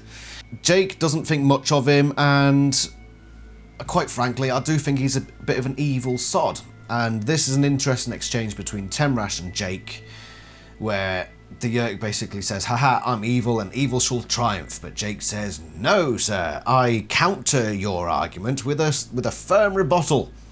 I realised then that there is a very basic difference between Yeerks and humans. A human will fight even when he knows he can't win. Maybe our species is just a little crazy. But human history is full of cases where a handful of guys would fight an entire army. They'd get stomped, but they'd fight anyway. That's not the way it is for Yeerks. They are ruthless. They will do anything, absolutely anything to win. But when the situation is impossible, totally impossible, they stop fighting. They figure out that other Yeerks will carry on the fight for them. Different ways of looking at your world. You are fools, the Yeerk said, having read my thoughts. It is madness to fight when you cannot win. Yes, it is foolish, it is crazy, I agreed. And it's why we will win. So this is what Jake sees just from experiencing Temrash. He comes to the conclusion that Yeerks never, they give up as soon as things seem impossible. That doesn't... Well, firstly, Jake, you've experienced one lunatic Yeerk of high rank in the Yeerk Empire. Later on we meet Atran, who comes across very different to Temrash, so I do think it's a bit presumptive of Jake to think, this Yeerk is like this, therefore all Yeerks are like this. And humans aren't like this at all, humans always try. I'm sure we all know somebody who would just give up at the slightest struggle, you know. That's the problem with this way of thinking, and sometimes with the... Usually the books are quite nuanced, but sometimes it does generalise quite a lot. So, like this scene here, humans are a little crazy, we try all the time. Yeerks never try if things seem hard. Nah, Jake, nah. I mean, Rachel says it herself. You have to admire the Yeerks. They never stop trying. And it also does sort of counter with this idea of Hork-Bajir ruthlessness. I mean, look at this particular quote here from The Change. The Yeerks didn't care about being careful. The Yeerks were going to capture the two fugitive Hork-Bajir, no matter the cost, no matter who died. It was pure Yeerk ruthlessness unleashed. So a lot of the evidence, and we'll see more of it, I mean, look, for example, at Visser Three trying to do experiments to eliminate free will. Look at the Hammerhead Shark storyline. We can't get underwater. Tell you what, let's go to this other planet, take this marine species and actually genetically manipulate them to put chips in their head, transport them to the Lyran homeworld and use that. That doesn't sound like the sort of, oh, things just look impossible, just freaking give up. No, that seems quite the opposite. The Yeerks, a lot of them do seem like quite intuitive, and they try to figure out ways around problems. Like that quote there, these two missing Hork-Bajir, the Yeerks don't give a shit. They're going to do anything they freaking can to make sure that these Hork-Bajir don't get away, no matter the cost, no matter the price. Yeah, so I think this idea of that Jake has about Yeerks from book 6, I think is wrong. Maybe that's just because, you know, he's a kid basically, and he's experienced on one Yeerk, and he hasn't experienced any other Yeerks, and he's just come to these conclusions from this one Yeerk. Whether that's deliberate from the book, or whether the book did actually think, oh, we'll try to get the message across that Yeerks give up easily. It's made pretty clear from the rest of the series that the Yeerks don't give up very easily. They're very stubborn. they try all sorts of weird shit. The frickin' Sea Blade. The frickin' Helmicron ship. They failed to get it and it disappeared again. They went and built a whole new frickin' ship in order to go search for it again. You know, it's ruthlessness, but it's also intuition and stubbornness, which goes counter to this idea of Yeerks just give up, they just surrender whenever things seem too difficult. Nah, Jake, you're wrong. But one thing that he's probably not wrong about is the idea that Yeerks, despite, you know, that they can love, Aftran does all this nice stuff, there's this idea that specifically, not all Yeerks, of course, but there's this idea that the Yeerks are evil creatures and what they do is bad. You know, their way of living is bad, taking host as slave. And what better person to explain this than somebody who's lived as a host for one of the highest ranking controllers in the Yeerk Empire, Eva. The Yeerks are evil, destructive, dangerous creatures. I know that better than anyone. So the psyche of the Yeerk, you know, this controller Eva, who's seen the inner workings of the Yeerk Empire, how Yeerks operate, she turns around and says, these are evil, destructive creatures. And that's in spite of Aftran, the Yeerk peace movement. We are talking generalities here. When you get into specifics, yeah, there will be Yeerks that are a bit different. But when we're talking about the Yeerks in the Yeerk Empire, they are seen as these evil creatures that are destructive, menacing, and they twiddle mustaches on a daily basis. This is countered by stuff we see later down the line, unless we look at specifics rather than generalities. So next up, we're basically done with the biology side now. We've just finished on the brain, psyche, the emotional range. We've covered the body, all that sort of stuff, how they feed, reproduce. That stuff is nicely put in a box down there. Let's now move on to things like culture, language, history, perceptions from, like, say, the Andalites, you know, the more subjective stuff regarding the Yeerks. Let's do it! Let's start our journey into Yeerk culture by... Hello, Lila. Looking at Yeerk language and an example of it. My Valik brings me a child. Valik, I said. Yes, I named it myself. In the Yeerk language, it means pet. Dapson Lumber Company, Ak said. That's what the Yeerks call this logging company. Very funny. What's funny? Dapson. It's a Yeerkish word that means, well, never mind what it means, it isn't polite. The Yeerk language was impossible to speak with Ged mouths. Ako upauso alti. Skul, muta pula. Kino alaoso, nem zerka akakis lati. The Yeerks do have their own language, and that appears to be, aside from the ultrasonic squeaks that we heard of earlier. So when they're in the pool, they communicate via these ultrasonic squeaks. Maybe they use a language, and it's those words just in a really high pitch. Maybe. Part of me doubts it. Maybe when they started getting their Ged hosts. Actually, no, because we got the quote there that it's impossible, near enough impossible to speak in the Ged language. So the Yeerk language must have preceded the Geds, and what we know is that the Geds were their first hosts, basically. So this Yeerkish language must have originated as Yeerk slugs, unless there was a previous type of host that wasn't Ged, that maybe they don't recognise as much because maybe they weren't sentient. It's hard to say, and it's down to speculation.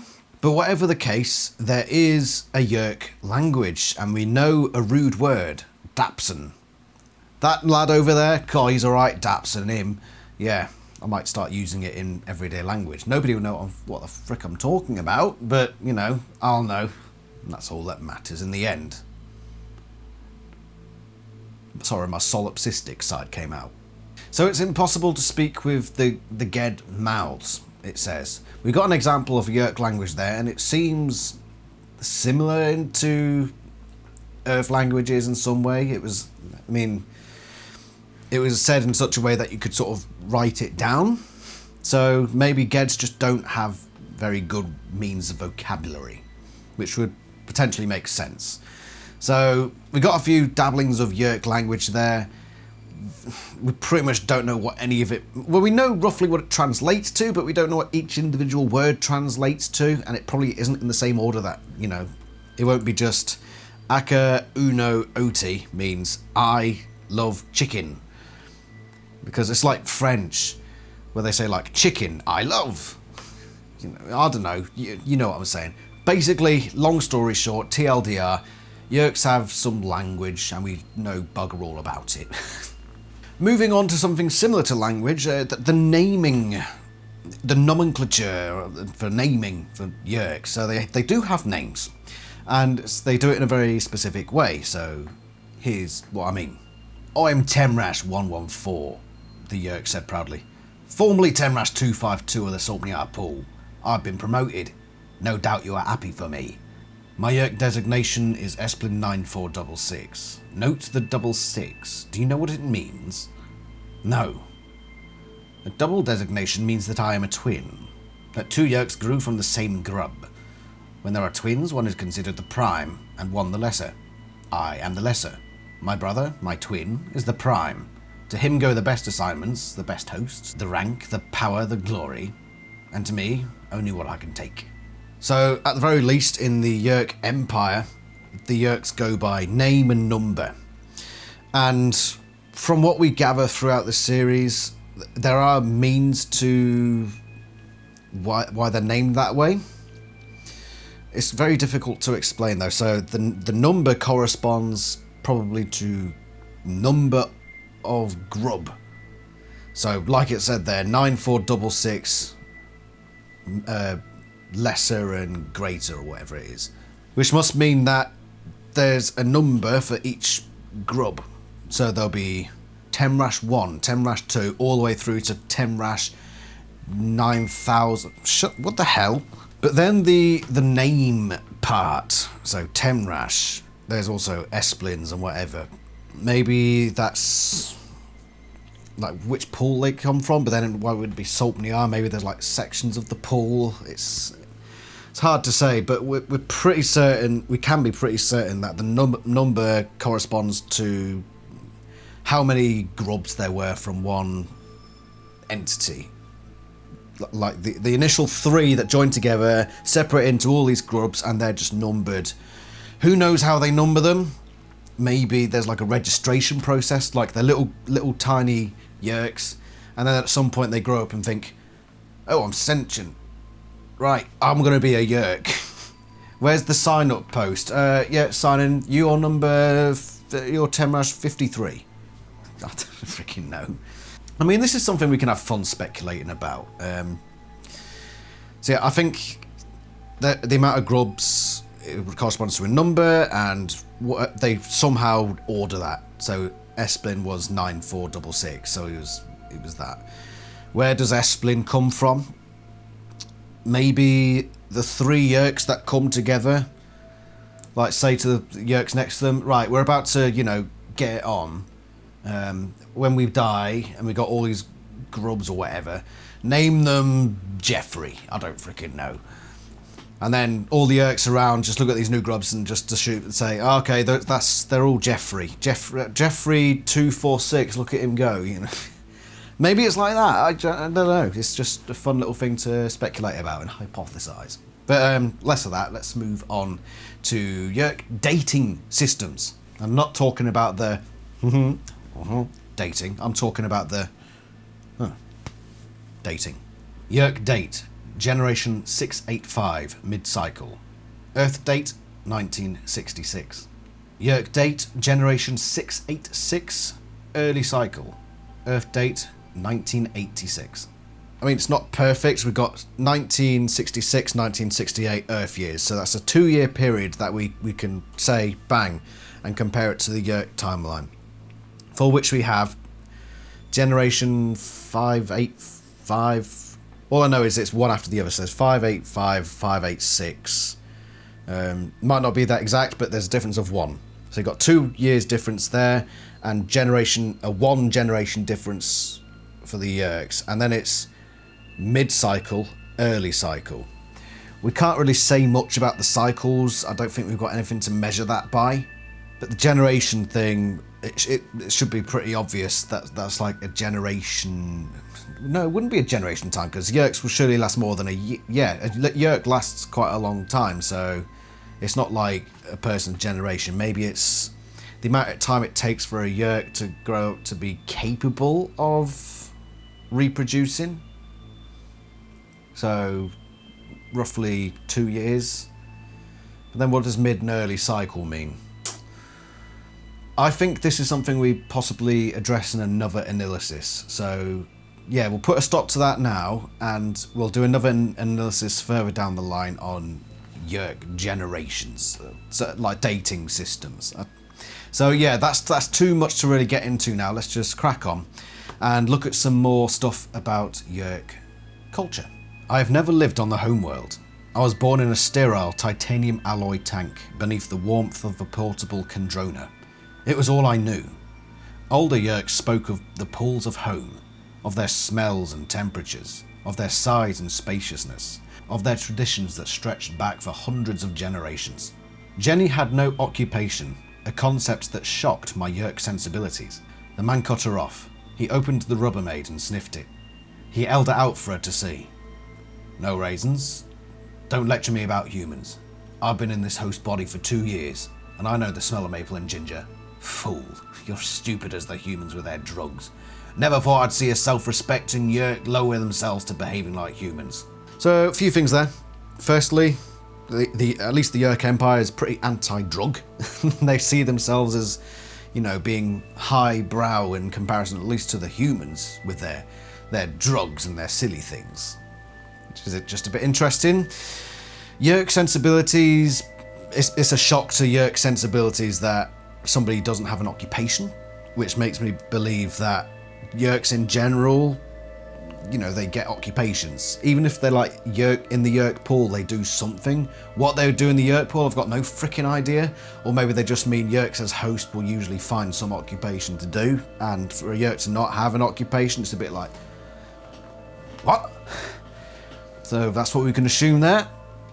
And the first quote that we went over talked of older Yeerks sort of reminiscing on, generations ago we used to use wheelbarrows rather than buggies. Something like that. They speak of Yeerk traditions. So Yeerks did have traditions. They have a culture that Visser Three and the rest of the Yeerks in the Yeerk Empire seem to be just sort of not bothering with. Getting rid of tradition, getting rid of culture, growing up in a steel tank and just sort of doing empire stuff and having, doing their job and not having any sort of traditions, while the older ones are just sort of sitting in the corner, backing my day, that sort of stuff. It is interesting. It is very interesting. Again, it strikes me as like some of the like communist stuff from the mid 1900s, like the Red Revolution, where they basically just said, screw tradition, screw culture, get rid of it. It sort of seems like the Yeerk Empire has done there. But they still have the Yeerks around saying, remember 100 generations ago when we used to do that? Oh, they don't do that no more. Yeah, that sort of thing. But that's just an interesting little thing, and it's never really delved into, again, what actual Yeerk culture was like before the Empire, which would be an interesting thing to look at. Because it's obvious that some Yeerks miss that. Now then, we've talked about Yeerk culture, or the very little we saw of it. How are the Yeerks perceived by the Andalites? Let's look at Andalite propaganda regarding the Yeerks. This is like actually being on another planet, Jake marvelled. This is all like part of the Andalite world.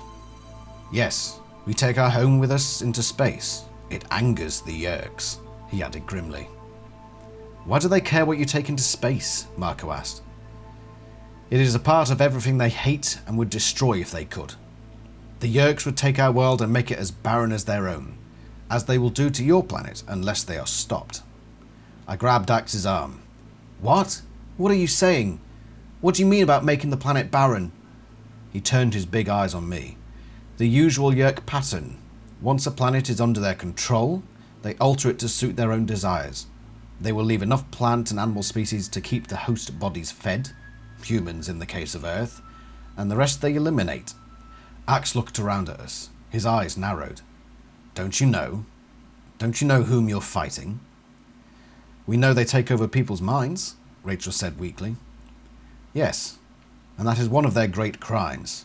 But the Yeerks are more than that. Yeerks are killers of worlds.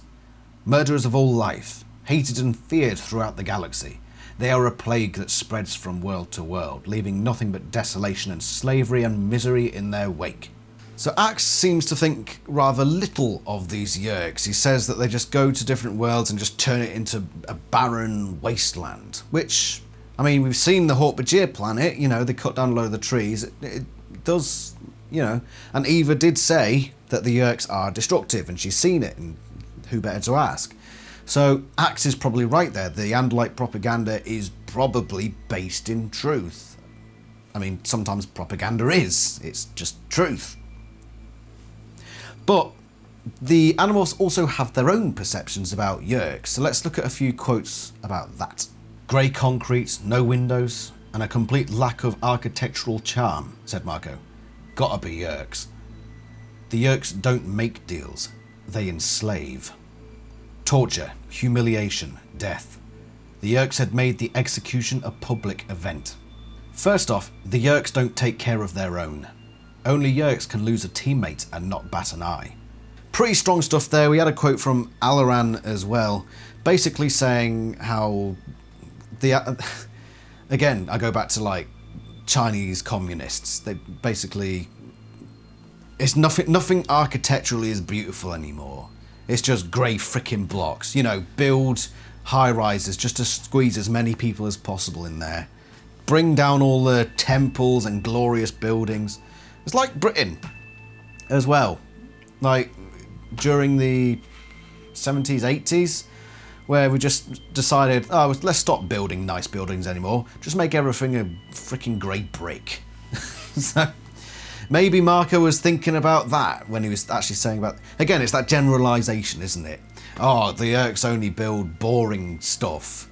Well, they are, you know, this isn't their home world. They are at war. You know, they're not going to build a freaking cathedral, like Roman cathedral. No. They're building things for efficiency's sake because they're at war. So, to be fair, Marco, shut your grid. You don't really know what you're talking about. And besides, humans are also known, depending on where you are, for building really dull, ugly concrete slabs of buildings. And then we get that stuff of the Yeerks don't care about each other. They don't bat an eyelid if one of their teammates dies, which we've already seen isn't quite true. In fact, it's not true. Remember the character in Book 8 who lost that Durain character? He was like, I'm freaking mad and rather peeved about that. And then you get stuff like this from Visser 2. It doesn't matter what you do to me, I willingly sacrifice my life for the goal of Yeerk domination. He's mad as a hatter, yes, Visser 2, but at the same time, he would willingly sacrifice his life for the benefit of other Yeerks. So, once again, it's just like, who are we to believe here? The Yeerks aren't... They do care about other Yeerks. If Visser 2 didn't care about other Yeerks, why would he willingly sacrifice his life for them? Yeah, mad as a hatter, but also he does it for the benefit of other Yeerks. I mean, the animals did it all the time. They did a freaking lot of sacrificing for the benefit of people around them. And yet when Visser 2 does it, we're supposed to think, look at this evil sod saying he'd sacrifice himself for the good of his people. What a nutter. I mean, yeah, he was a nutter. But, I mean, that is a positive trait, is it not? But again, it's that thing of, if it's the enemy doing it, then it's a terrible thing. If we're doing it, it's a great thing. It's just one of those... It's called tribalism. It's just what happens sometimes. But now, an interesting part. Do Yeerks have a sense of humour? Well, according to basically everyone else, no. And even the big guy says it. I don't believe the Yeerks do anything for fun, Prince Jake, Axe said. The Andalites could do with some of the human sense of humour, the Elamist said. Axe scuffed a front hoof against the stage floor, a gesture of annoyance. And if the Yeerks had any sense of humour at all, they wouldn't be the scourge they are, the Elamist added. So even the big guy says they don't have jokes, mate. They don't have any banter. The Yeerks are just banterless. Which is unfortunate, you know. You got to have a bit of banter about you. You got to be able to take a joke. You've got to be able to give a joke in sort of equal measure. That's the balancing act. You got to give it as well as you can take it. I don't think the Yeerks do giving or taking. So they probably do give a bit, but they can't take. We all know that person who's able to give it all but can't take a bit of it back. We all know that sort of person. I know a few. So what do we move on to next? So the Andalites have an idea that everything the Yeerks say is basically a lie. It's not always true. The Yeerks had accused us of using a quantum virus against them. We had denied it. Every Andalite believed it was just another filthy Yeerk lie. And why would you do that? Why would you convince your people that basically everything the Yeerks say is a complete batch of balderdash? Well, this is why. Yeerks are the enemy. It's easier for us to do our job if we see them as evil. Pure evil. And that is the crux of it. So why would the Andalites convince their people that everything the Yeerks did was a lie? Because it makes it easier to go after them. And people do this all the time. If you want to turn a group of people against someone, you got to say they're the ultimate evil, they're irredeemable, everything they do is wrong, and they do no good at all. They are less than human, they're these things, that things. Just basically paint them with the worst things ever, and you'll turn a specific group of people against that person. That's what propaganda is. That's propaganda. And we see it quite a lot in our daily lives.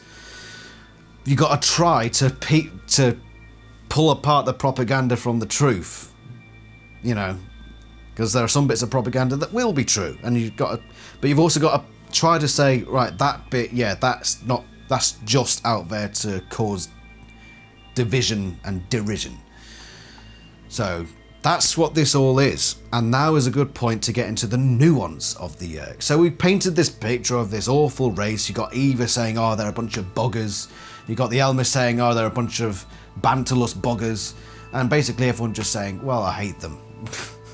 Even though some of the things the Yeerks can be truthful, but at the same time they are enslaving people. You've also got people saying that the Yeerks have no redeeming qualities. They don't even love love things. They don't share the same emotions as us. And then we get examples of them doing those things. Yeah, there's a lot of propaganda going. What nuance can we get from the Yeerks? A lot of it comes when we meet Aftran. Aftran made me realise that Yeerks are individuals, no two alike. She forced me to accept that all Yeerks are not our enemies. We have people like you too. People like me. Sure, Yeerks who oppose the war, who feel it's wrong to take unwilling hosts. I was so stunned I stopped walking. What? There are Yeerks who are against all this?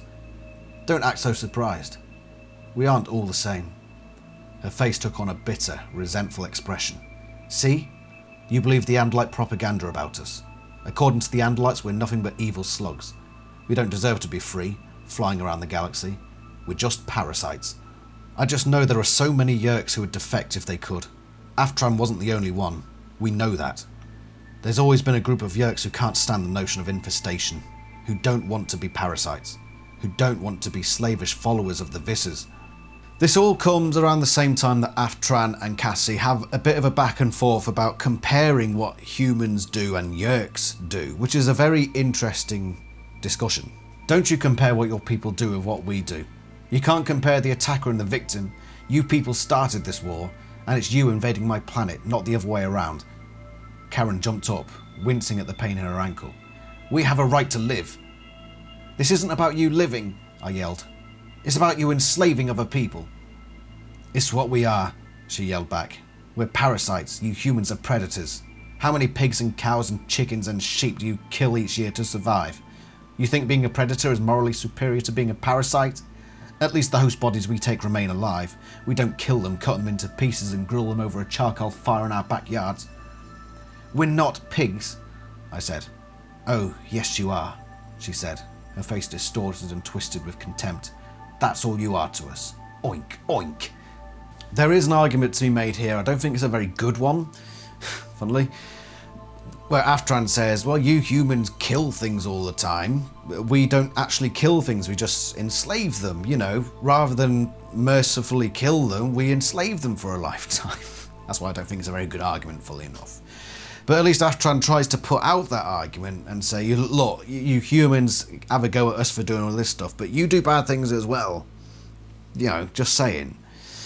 And we covered earlier that there's this idea that there are a lot of Yeerks that don't agree with this sort of stuff as well, which Aftran comes to believe herself. So I don't even think at this point she believes that argument herself. She was trying to justify it.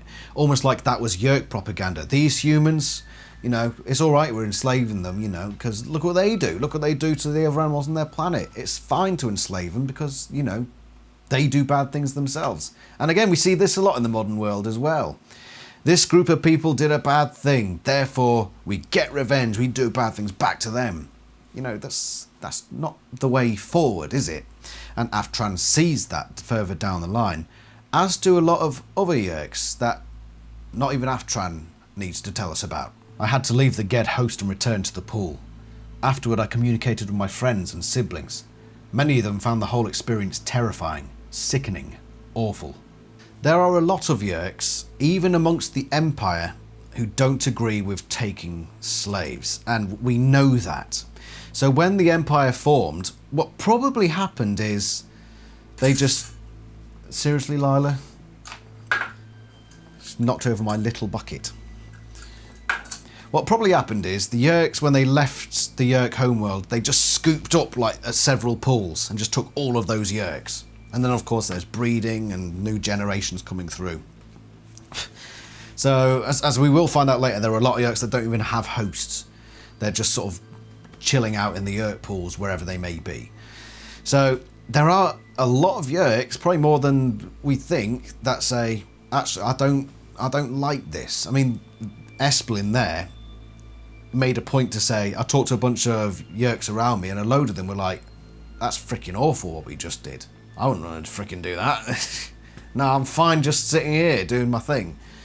So there are a lot. And this is where the biggest bits of nuance of the series come in. And I'm going to read some quotes now that just basically delve into those big moral questions that are raised when it comes to this war with the Yeerks and battling them. Killing Yeerks when they're defenseless, when they're not engaged in battle, when they're not actively threatening our lives? No, you don't. You can't. Can't you see? She stopped. I could almost feel the passion radiating from her body. It's just not right. But they are threatening our lives, Rachel insisted. Not just ours, everyone's. Just by being who they are. Yeah, and why do you think they're at the Yeerk Pool? Marco put in. I can tell you this much, it's not because they're planning Earth Day activities. It was one of the terrible things about our battle against the Yeerks. See, our enemy was just the Yeerk slug that lived in the heads of controllers. That Hork-Bajir may have been made a controller totally against his will. He had lost his freedom to the Yeerk in his head.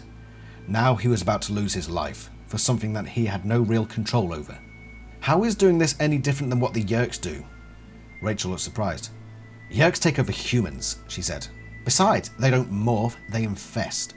We don't take over the actual animal, we just copy his DNA pattern, create a totally new animal, and then control the new animal, I said. It's not the same, Rachel insisted, but she looked troubled. These three quotes here cover probably some of the biggest moral questions of the series, especially regarding fighting a war against the Yeerks and of course controllers and what have you. So even though the Yeerks are painted as the big bads, you know, they're all Nazi communists, because that's basically what they are. They're basically communist China infused with Nazi foreign policies. It's like all of the worst 20th century stuff compiled into one. And they're aliens too. That's how bad the Yeerks are. But it still comes of these moral questions. I mean, we talked about, in that first quote, there was about talking about bombing a Yeerk pool. It was talk about bombing a Yeerk pool, and Marco basically says, what are they all doing in that pool? They're not here for Earth Day activities. But we know that most of those Yeerks don't have hosts, and probably a large number of them don't agree with the war. Where they can't just, like, leave the pool, can they? They can't say, screw this and go back to the Yeerk homeworld for a multitude of reasons. They just sort of swim around. What else do they do? So there are probably a lot of... And they are sentient creatures. They are sentient creatures. So it's one of those big, big moral questions. And then, of course, you know, you fight the host as well as the Yeerk. Even if the Yeerk may not be totally willing to do what they're doing. You know, because at the top of the hierarchy, you've got Visser Three, you know. And he's going to kill you if you don't do what he says. So, yeah, there's a whole load of moral questions floating around the Yeerks, and that's, I think, them covered sufficiently for the purposes of this video. Let's have a quick look at Yeerk Technology. What's Yeerk Technology like? Where does it fit in? Say humans are here, Andalites are here. Where do Yeerks fit into this scale?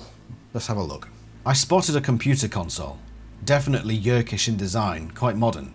By Yeerk standards. I am an Andalite, Axe said. That's just a Yeerk fighter, even if it is experimental.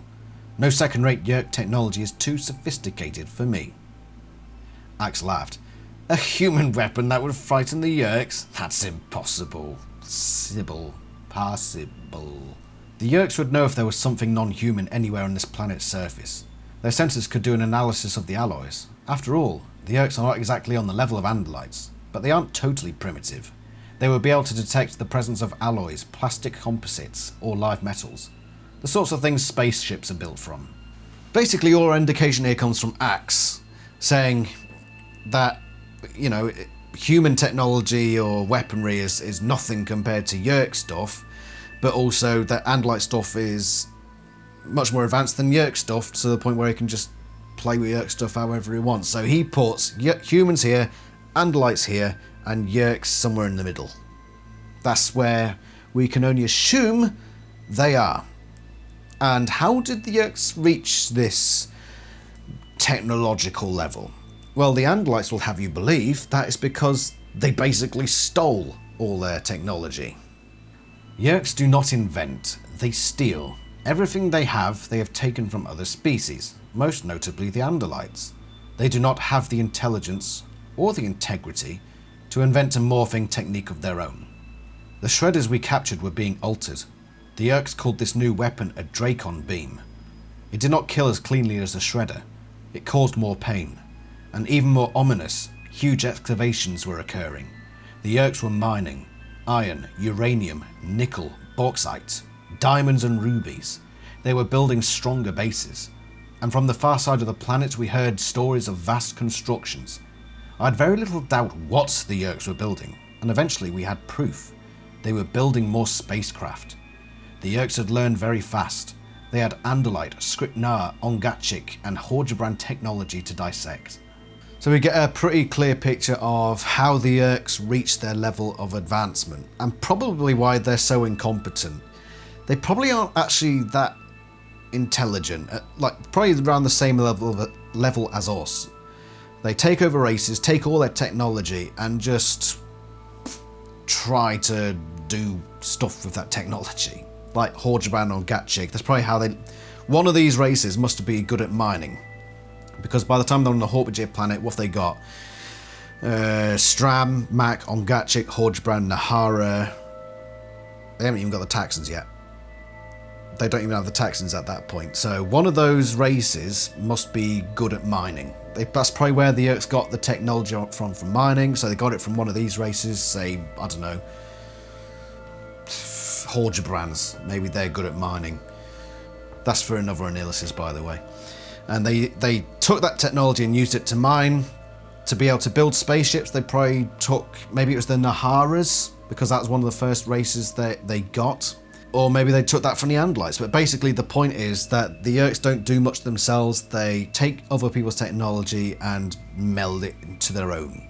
They just use it for whatever purposes they can. Let's just look at a few more notable parts of Yeerk technology. What the Yeerks are capable of doing with the technologies they have. Cassie answered, "It's the Yeerks.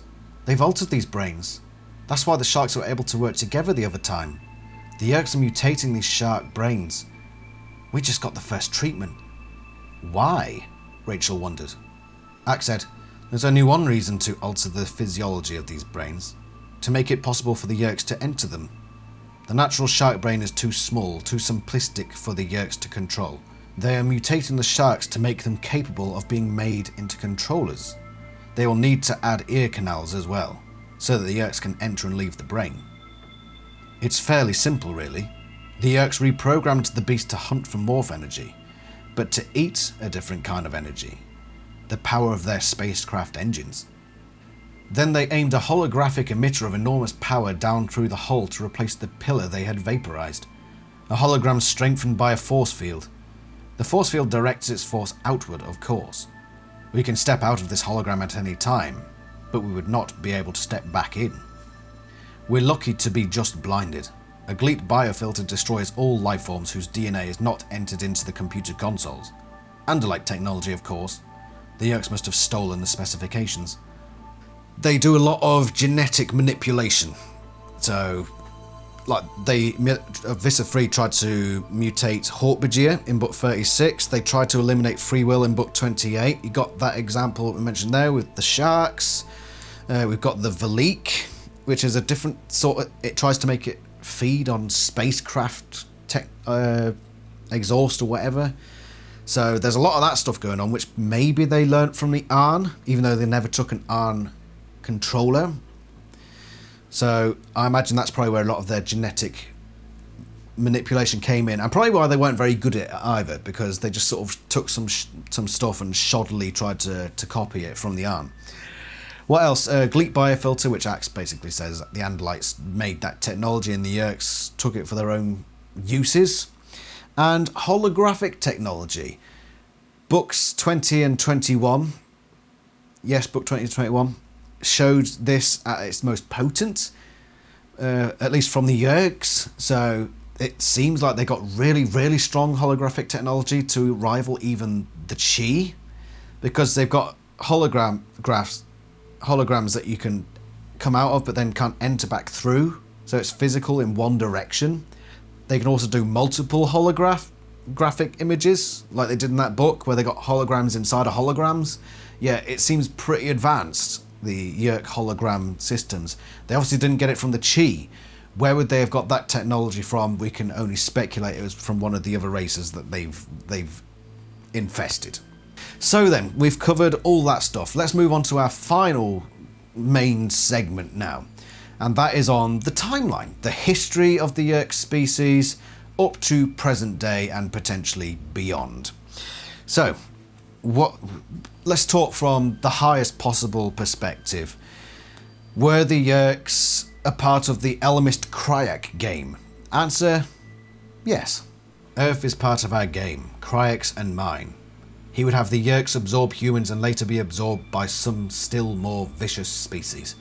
We can be certain that Kryak, in his godly wisdom, has decided that his next step in this game of create and destroy that he has with the Ellimist, you know, look into a future analysis about that, it's a long story, but basically Kryak is the destroyer of worlds. He likes to create misery and havoc wherever he goes or explores. And his new game that the Ellimist is trying to stop is he has the Yeerks and he manipulates things in such a way that sends the Yeerks out and they destroy worlds, turn them barren or whatever, as we speculated earlier, that the Yeerks have a habit of destroying things. So he's the pawn in the Kryak's game, and the Ellimist has got his own tools at his disposal to counter that. So that is the overview of the Yeerk timeline as we have it. So let's look at the beginnings of the Yeerks as we know them. How did they evolve? We Yeerks evolved as parasites, not predators. Unlike you humans, we did not kill to eat. We were peaceful. We took many different species as our hosts. And as they evolved, so did we. Over time, the Geds evolved. They were sort of like a monkey, I suppose. We were in the Geds till the Andalites first came. Some of our people still have nothing better than Geds for hosts. What about the Andalites? I asked. What happened when they came to your world? Of course. The Andalite hadn't told you their story, has he? What a pity. It's such a fine story. Ask your pet Andalite sometime. Ask him about the story of the Andalites and the Yeerks. The Geds were the Yeerks' first victims, the first race they enslaved. So we've got sort of conflicting things, and we covered this a little bit before. Were the Geds the first hosts of the Yeerks? Well, the first bit there says that no, they infested other species and then moved on to the Geds once they had, you know, burgeoned into the world, blossomed into the ethereal, or real, whatever. I'm spouting words randomly now, I'm getting tired. It's been a long video. Yeah, it says the Geds were the first race that the Yeerks started infesting, which makes me believe that what I said earlier was probably correct, is that the Geds were the first sentient race that the Yeerks infested. They invented non-sentient races before that. The Geds were the first sentient race that the Yeerks could take technology from. That's probably what happened here. The Geds, primitive as they may be, were sentient and probably had their own forms of technology. Possibly similar to, I mean, we'll talk about this in analysis in the future, of course, possibly similar to like caveman technology, like spears and sticks and cooking and using fire to cook things. That's probably what the Geds were like. So it was the first time the Yeerks actually took over a host species, race, and said, oh, hold on, let's collect this knowledge, let's use these tools. That's probably how it was, I think. And then along came the Andalites, and things went a bit topsy-turvy, and they were unleashed onto the universe in spacecraft. We would be leaving this planet soon. I knew that. I could see the remaining warriors setting up a defense perimeter around our small compound.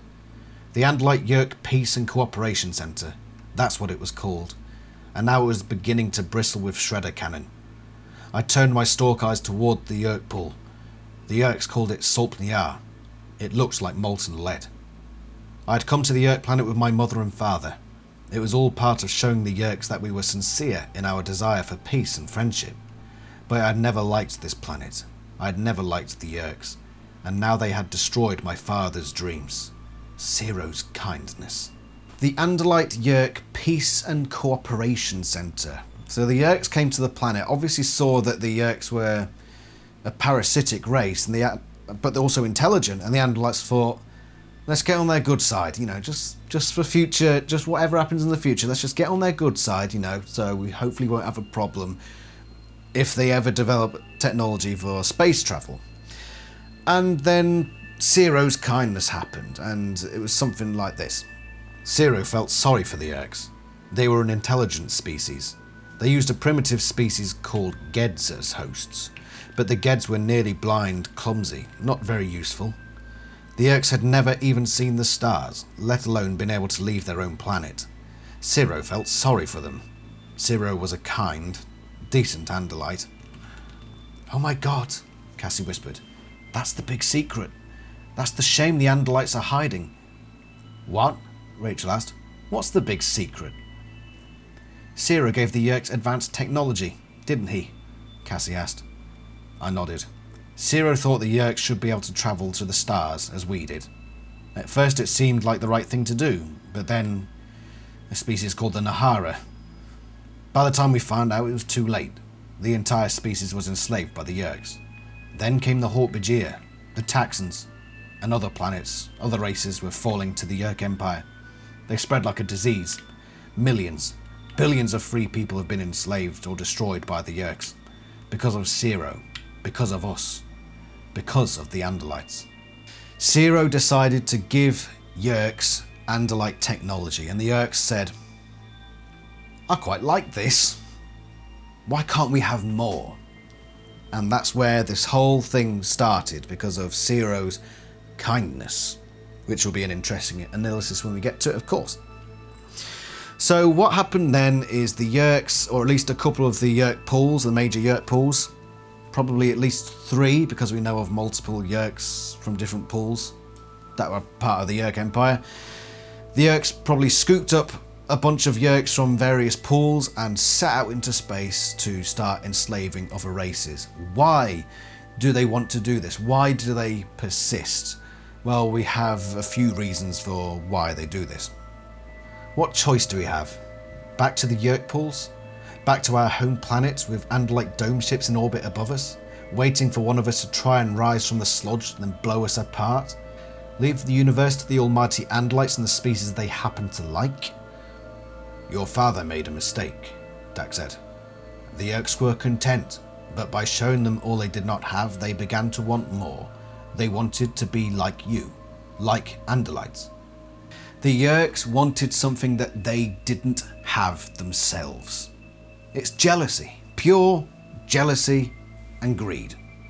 It's almost revenge, basically. You live a life of luxury and we live in complete oppression. Therefore, we're going to rise up. We're going to rise up and punch the bourgeoisie in the face and take what they have because we deserve it. We have the right to it.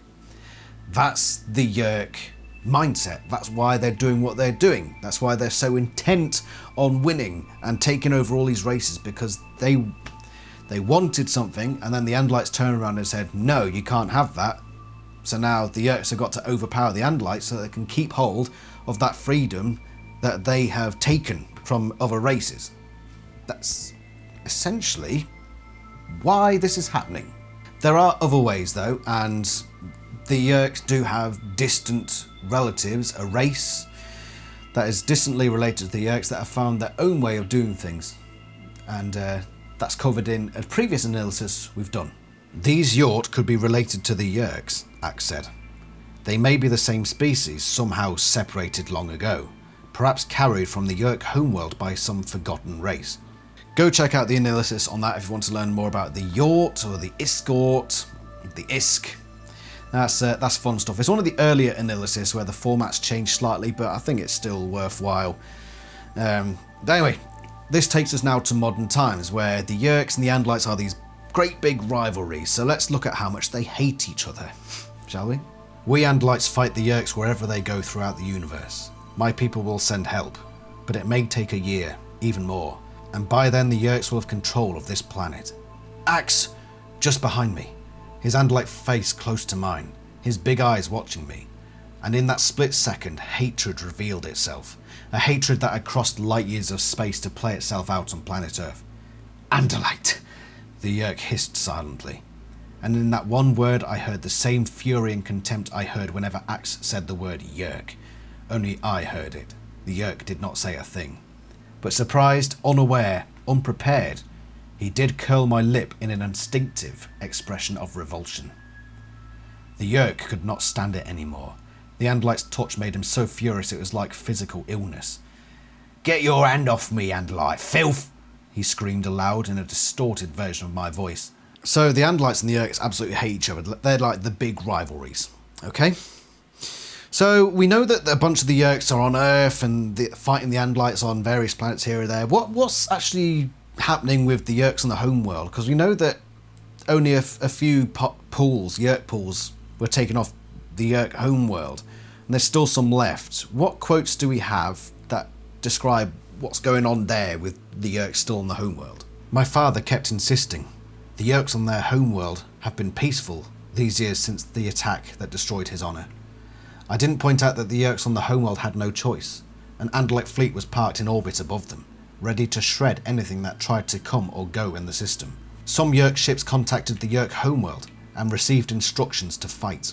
So this is a strange circumstance we have here. So according to the last book, there is a faction of the Yeerk military, the Yeerk Empire, still on the Yeerk homeworld. A faction of the Yeerk Empire still on the Yeerk homeworld. But Seerow insisted, probably wrongly, and we can be pretty sure of that the Yeerks that were still on the homeworld, they're peaceful, they're fine, there's going to be no problem. We also know that the Andalites have basically put the Yeerk homeworld on lockdown. So what we can assume is there's still a faction of the Yeerk Empire on the Yeerk planet, but they can't go anywhere, and nor can Yeerks come back in because the Andalites have basically blocked it off.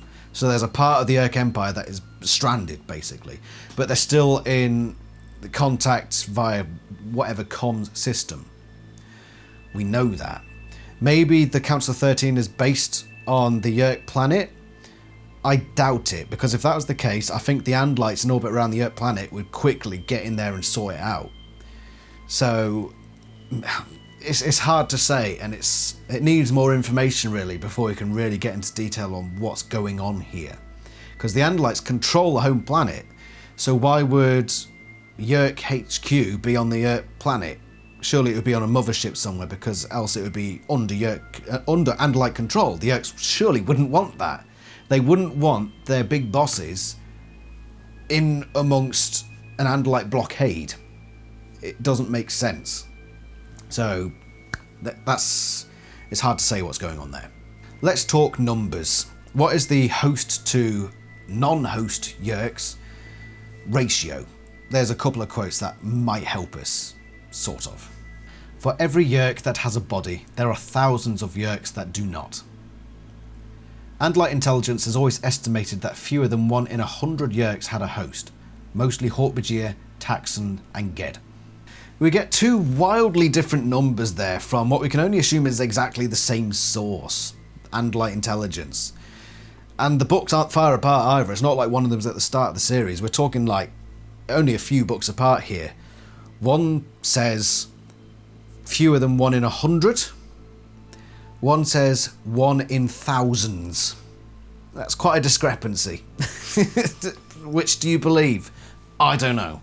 I don't know. Earlier, it said the Yeerks have infested or destroyed millions, billions. But note that it also says destroyed. So you don't know what the ratio is there. It's all... There's no indication, really. It's pure speculation from this point on, so we'll just leave it at that. Somewhere between 1 in 100 or 1 in thousands, plural, have hosts. The rest are all just hanging around in Yeerk pools. Which, you know, fair play to them. The one thing that could be the explanation for this discrepancy is that they're talking specifically about the Yeerk Empire and generally as a race. Because remember that a lot of the Yeerks are still in the homeworld. So that's probably where the thousands number comes in. They say only 1 in thousands. But if you only consider the Yeerk Empire, then maybe, yes, the 1 in around 100 figure comes into play. That's probably where the discrepancy is explained. Possibly. It's not made very clear, but that's the only explanation, I think, that explains that discrepancy. So, going back to what's happening in present day, there's still a Yeerk faction on the homeworld. We've dealt with that. What's going on with the Yeerks? Well, by the end of the war, some of them gain the power to morph. A group of peregrine falcons, reforming to strike again. Yeerks in morph. You said you're already morph capable. I am. And not just this body, by the way, but me. I've subjected my own Yeerk self to the cube. Potentially, Tom's Yeerk, unnamed, it's not Temrash, by the way. He died earlier. Tom's Yeerk is the first ever Yeerk, actual Yeerk, to gain the power to morph. Because all the other ones, as far as we know, it's just their host bodies and the Yeerks in control of them have gained the power to morph. Which is a bit silly, really, because, you know, what happens when you have to go to the Yeerk Pool and your host has to go in a cage? Unless they're, like, specifically caged or held. They can just, like, oh, there's an ant wandering by. Acquire, crawl out, escape. So you can only imagine the morph capable Yeerks had their own special holding area for the hosts, or maybe a lot of them were chosen as willing. They were chosen for being willing hosts. We know that Tom wasn't willing, but maybe all the other Yeerks that got the power to morph, they had voluntary hosts. We don't know. But yeah, some by the end of the war have the power to morph. But then, of course, the war very quickly comes to an end after that, with the surrender on the Yeerk mothership. And these are the terms of the surrender. Jake, they're surrendering. We had to promise them amnesty and a chance to acquire the morphing power. Captain Askelin issues the following orders. 4 morphing cubes will be made available to Aris Yaximili to use as he sees fit. At the end of the series, the Yeerks are defeated, the Yeerk Empire is defeated. And Toby made a deal with the Yeerks aboard that pool ship that upon your surrender, you'll have the chance to acquire the morphing technology and take amnesty.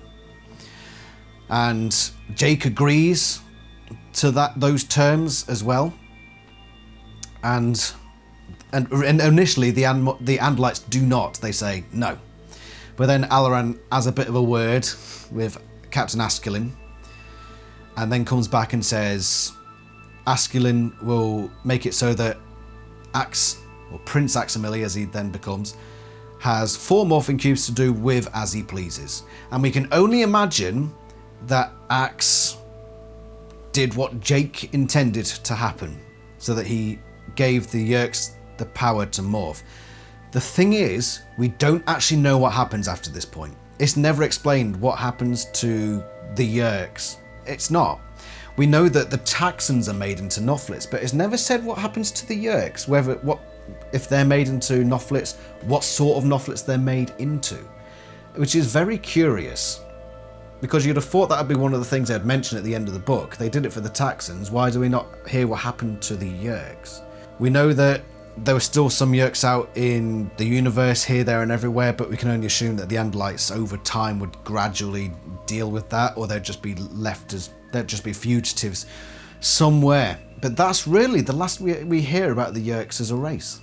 That's it. That's what happens. We hear that the Empire surrenders and they'll be given the morphing power. That's it. We don't know if that morphing power then went back to the Yeerks on the homeworld, or whether it was just the members of the Yeerk Empire that were on Earth at the time. Possibly. But word would spread and you'd think that the entire Empire would have to be given the morphing technology. What Nothlets would they become? Who the frick knows? That's up to speculation, and possibly something we could do a video on. What would be the best option for Yeerk Nothlitism, as I'll call it? That's a new word. Shakespeare wrote new words as well, didn't you know? And Jesus. But anyway, that's AniLysis. That's probably the biggest one yet. There's been a lot. And there's bits of it that I'll probably explore in greater depth in different analyses down the line. But I think that pretty much covers the Yeerks as a race. Their biology, their mental predispositions, and their history and to present day. There's not much really on present day, unfortunately. That's probably for a speculation video in the future. Thank you very much for watching, especially if you made it this far. If you have, please, you know, it's been a lot of hard work for me. Leave a like or a comment, just anything to show your appreciation, because it's taken a lot of research and a lot of hours of recording. There's been a lot of cuts, you know, a lot of stuff, and I had a week off work and I used most of it to do this. So on top of all the other things I do, thank you very much for watching, and if I have missed anything, please do let me know, and I'll probably put an addendum video on this. Apart from that, thank you very much for watching, and I shall see you next time. The next AniLysis is on Ray, who was one of the auxiliary animals. So tune in for that. Thank you very much for watching, and I shall see you next time on the Animorphs universe. Ta-ra!